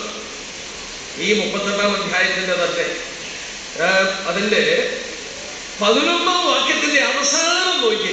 11-ാം വാക്യത്തിന്റെ അവസാനം, ഭൂമിയുടെ മധ്യേ വസിച്ചു ഇരിക്കുന്ന ഒരു ജനത്തിന്റെ നേരെയും കൈനീട്ടണം. അപ്പൊ അവരെവിടെ വസിക്കുന്ന? ഭൂമിയുടെ മധ്യയാണ്. അപ്പൊ ഭൂമിയുടെ മധ്യഭാഗം കിട്ടിയാൽ ഇവിടെ ഒന്ന് ദൈവം പറയാം, വടക്കെന്ന് പറഞ്ഞാൽ എളുപ്പമാണ് വടക്ക്. കിഴക്കെന്ന് പറഞ്ഞാൽ ഇവിടെ നിന്ന് അതിന്റെ കിഴക്ക്. ഇവിടെ നമ്മൾ നോക്കിയേ, നീ മേധാവിയാണെന്ന് പറഞ്ഞു, അവനെ എവിടുന്ന കൊണ്ടിരുന്നെന്ന് നോക്കിയേ. അതിന്റെ 15-ാമത്തെ വാക്യം, അന്നാളിൽ നീ അത് അറിയുകയില്ലയോ, നീ നിന്നോടുകൂടെ പല ജാതികളും ഒട്ടൊഴിയാതെ കുതിരപ്പുറത്ത് കയറി ഒരു സമൂഹവും മഹാസൈന്യമായി നിന്റെ ദിക്കിൽ നിന്ന് വടക്കേ അറ്റത്തു നിന്ന് തന്നെ വരും. നിന്റെ ദിക്കിൽ നിന്ന് വടക്കേ അറ്റത്ത് നിന്ന്. ഇംഗ്ലീഷിൽ വായിച്ചാൽ ഫ്രം ദ അട്ടർമോസ്റ്റ് റോക്ക്, ഏറ്റവും വടക്കിൽ നിന്ന്. ഒരു ഭൂപടം എടുത്ത് നോക്കിയേ, ഇസ്രായേലിന്റെ ഏറ്റവും വടക്കിൽ കിടക്കുന്നത് റഷ്യയാണ്. അതിന്റെ അപ്പുറത്ത് കടലാണ്, വേറെ രാജ്യമില്ല. 39-ാം അധ്യായത്തിന്റെ 2-ാം വാക്യം നോക്കി. 39-ന്റെ 2-ാം വാക്യം, ഞാൻ നിന്നെ വഴിതെറ്റിച്ച് നിന്നിൽ നിന്നും ആറിലൊന്ന് ശേഷിപ്പിച്ച് നിന്നെ വടക്കേ അറ്റത്ത് നിന്ന് പുറപ്പെടുവിച്ച് ഇസ്രായേൽ പർവ്വതങ്ങളിൽ വരുത്തും. നിന്നെ വടക്കേ അറ്റത്ത് ഞാൻ കൊണ്ടുവരും. നീ അവർക്ക് മേധാവിയാകണം. You be the leader for them. അപ്പോൾ ഇസ്രായേലിനെ ആക്രമിക്കാൻ റഷ്യയുടെ നേതൃത്വത്തിൽ ഈ രാജ്യങ്ങൾ കൂടും. ബ്രദേഴ്സ്, സിസ്റ്റേഴ്സ്, ഇന്ന് ഈ രാജ്യങ്ങൾ റഷ്യയുടെ കൂടെയായിട്ട് ആരൊക്കെയാ രാജ്യങ്ങൾ? ഓടിച്ചു നോക്കാം. 5-ാം വാക്യം നോക്കിയേ ബ്രദറെ, ഓരോന്നൊന്ന് പേര് വിളിച്ച 38-ന്റെ 5-ാമത്തെ വാക്യം. അവരോടുകൂടെ ഒട്ടൊഴിയാതെ പരിചയം തലക്കോരി ധരിച്ച പാർസികൾ. നമ്മൾ ചിന്തിച്ചുകൊണ്ടിരുന്നു, ആരാണ്? പേർഷ്യ റഷ്യയുടെ കൂടെ മാർച്ച് ചെയ്ത് വരുന്നു. ഇസ്രായേൽ പർവ്വതങ്ങളിൽ അവരെ ആക്രമിക്കാൻ ആദ്യ പേരെടുത്ത് പറഞ്ഞത് ഇറാൻ. രണ്ടാമത് പറഞ്ഞത് കൂശ്യരാണ്. ദൈവത്തിന്റെ വെളിച്ചത്തിൽ എത്യോപ്യയും സുഡാനും. ഈ സുഡാനിലെ റിപ്പബ്ലിക് ഓഫ് സുഡാൻ എന്ന് പറയുന്നത് തീവ്രവാദ ഇസ്ലാം. ബിൻ ലാദനെ 5 വർഷം സൂക്ഷിച്ച സ്ഥലം. സാദം ഹുസൈൻ സ്കട്ട് മിസൈൽ അയച്ചപ്പോ അദ്ദേഹത്തെ സപ്പോർട്ട് ചെയ്ത ഏതൊക്കെ രാജ്യം ഈ സുഡാനാണ്. അപ്പോൾ ഇവിടെ പറയുന്ന രണ്ടാമത് പറഞ്ഞ കൂശ്യർ എന്ന് പറയുന്നത് സുഡാനും എത്യോപ്യയും. റഷ്യയുടെ കൂടെ ഉള്ളവരാണ് ഈ രാജ്യങ്ങളൊക്കെ. റഷ്യയുടെ കൂടെ ആണോ എന്ന് നിങ്ങൾ ചിന്തിച്ചേ. മൂന്നാമത് പറഞ്ഞു പൂത്യർ. ആരാ? ലിബിയ. മുഹമ്മദ് ഗദാഫി ഭരിച്ചുകൊണ്ടിരുന്നു അവിടെ. കേണൽ ഗദാഫിക്ക് എന്ത് പറ്റി?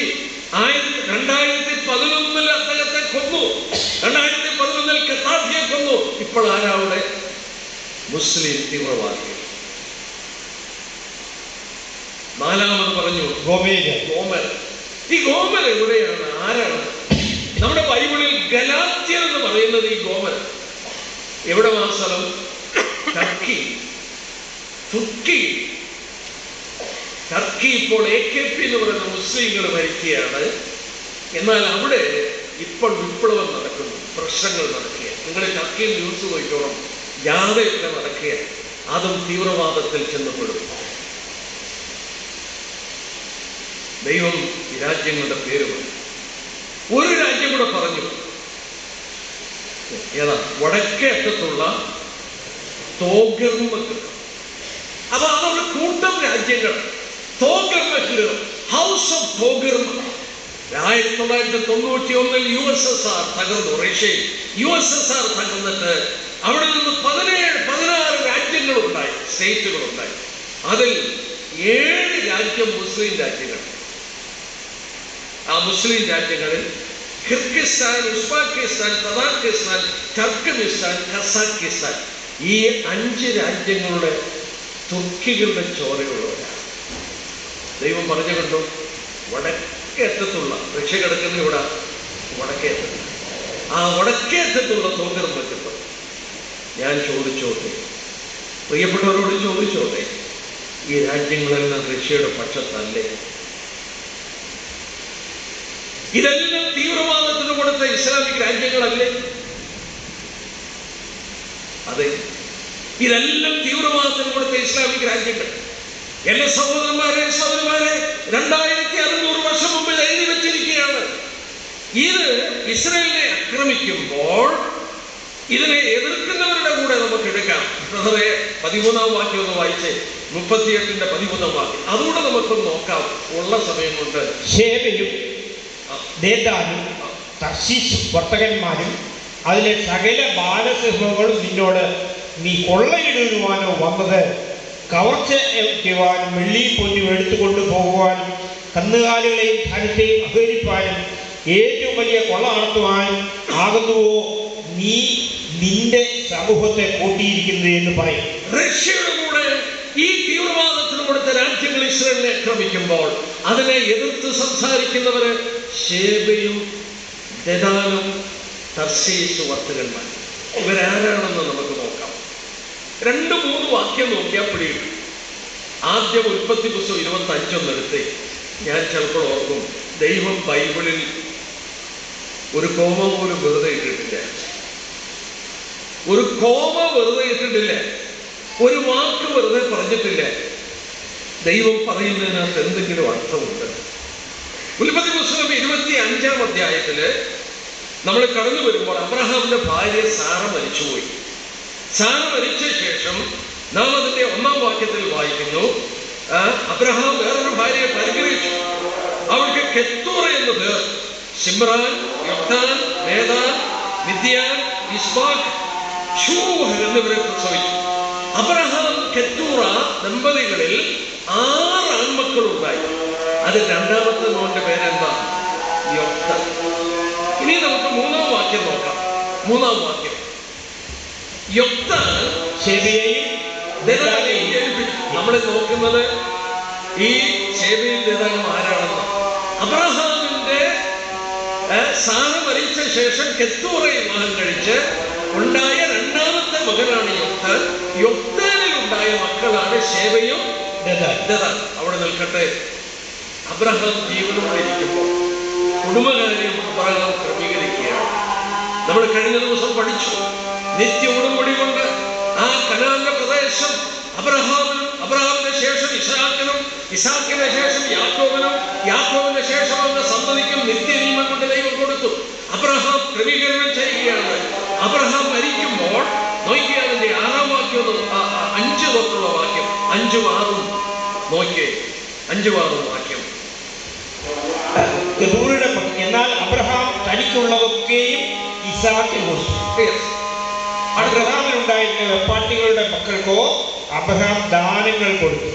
താൻ ജീവനോടെ ഇരിക്കുമ്പോൾ തന്നെ അവരെ തന്റെ മകനായ ഇസ്ഹാക്കിന്റെ അടുക്കൽ നിന്ന് കിഴക്ക് ദേശത്തിലേക്ക് അയച്ചു. Wonderful, wonderful.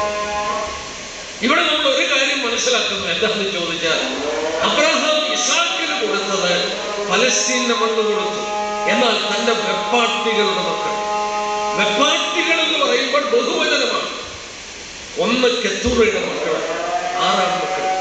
2 ഹാഗറിന്റെ മകൻ ഇസ്മായിൽ.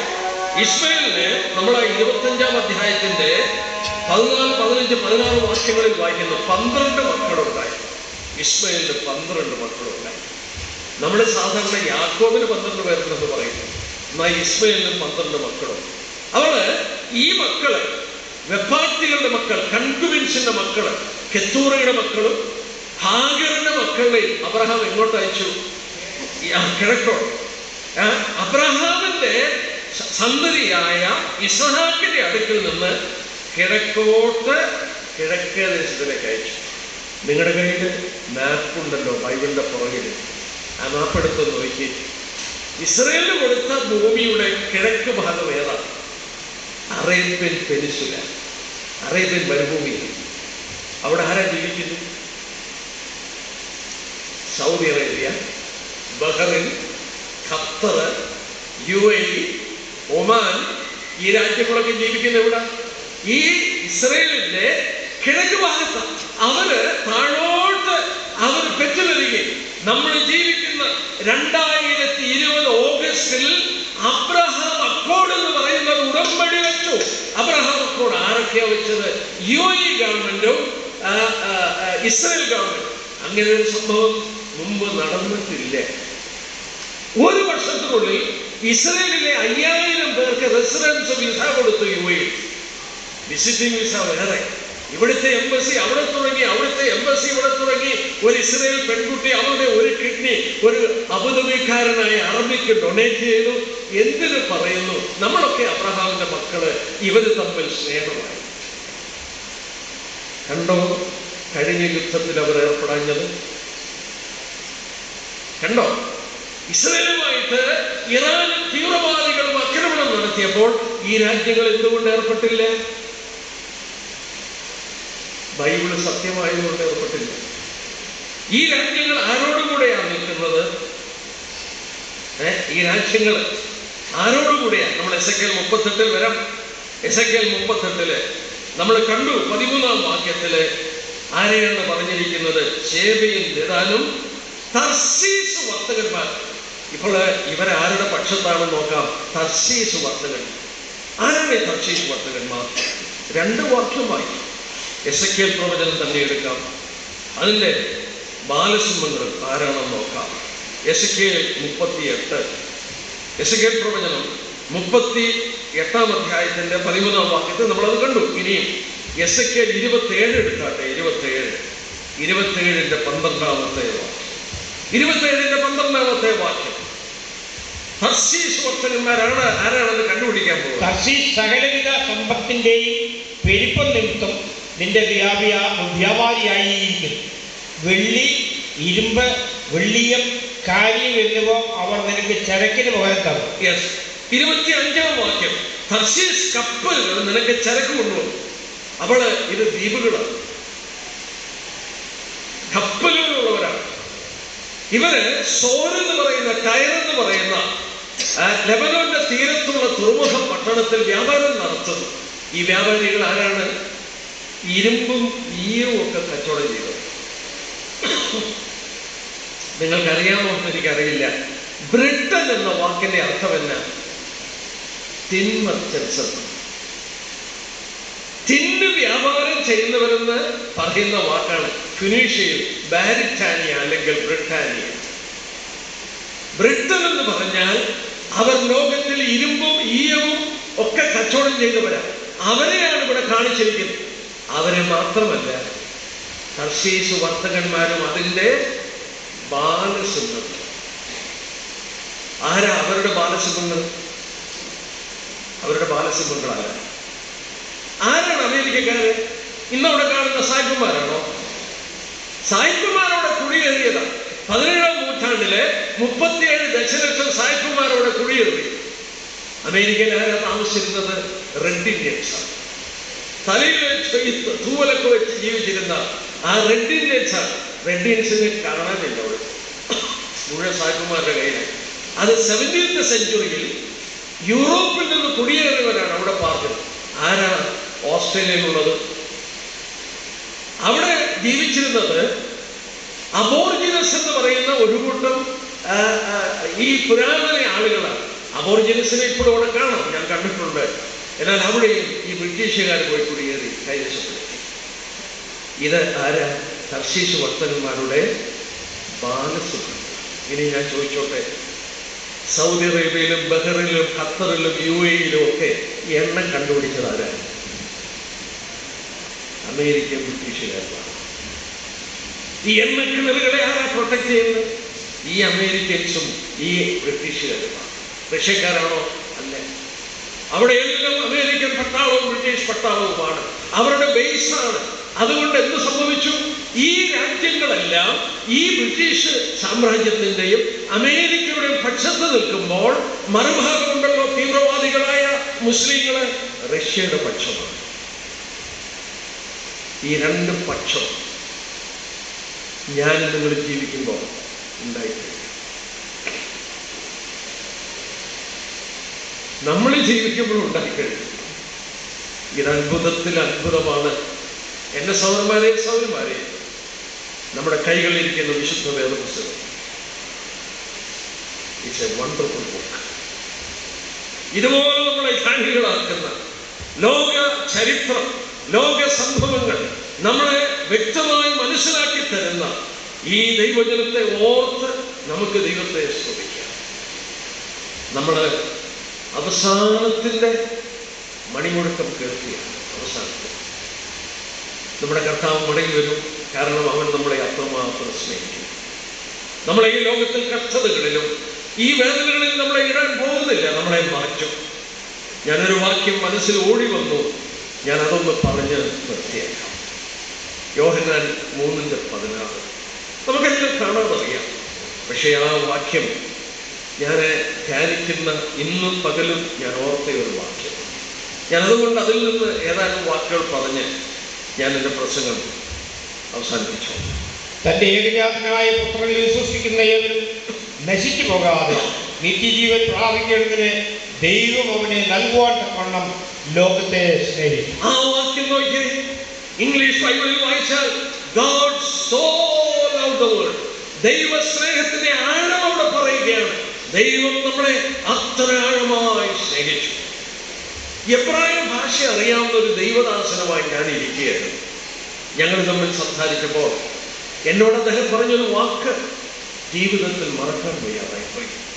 അദ്ദേഹം എന്നോട് പറഞ്ഞു, പഴയ നിയമ ഏടുകളിൽ ദൈവം നമ്മളെ സ്നേഹിക്കുന്ന സ്നേഹത്തെ കുറിച്ച് പറയുമ്പോൾ അവിടെ ഹീബ്രു വേർഡ് അഹം എന്ന വാക്കാണ്. അഹം അഹം എന്ന വാക്കിന്റെ അർത്ഥം എരിയുക, കത്തുക. ദൈവം നമ്മളെ സ്നേഹിക്കുന്നെന്ന് പറയുമ്പോൾ ആ സ്നേഹം ജ്വലിക്കുകയാണ്. ഞാനത് മനസ്സിലാക്കിയപ്പോൾ ഉത്തമഗീതം എൻ്റെ ഒരു ഫേവറേറ്റ് ബുക്കാണ്.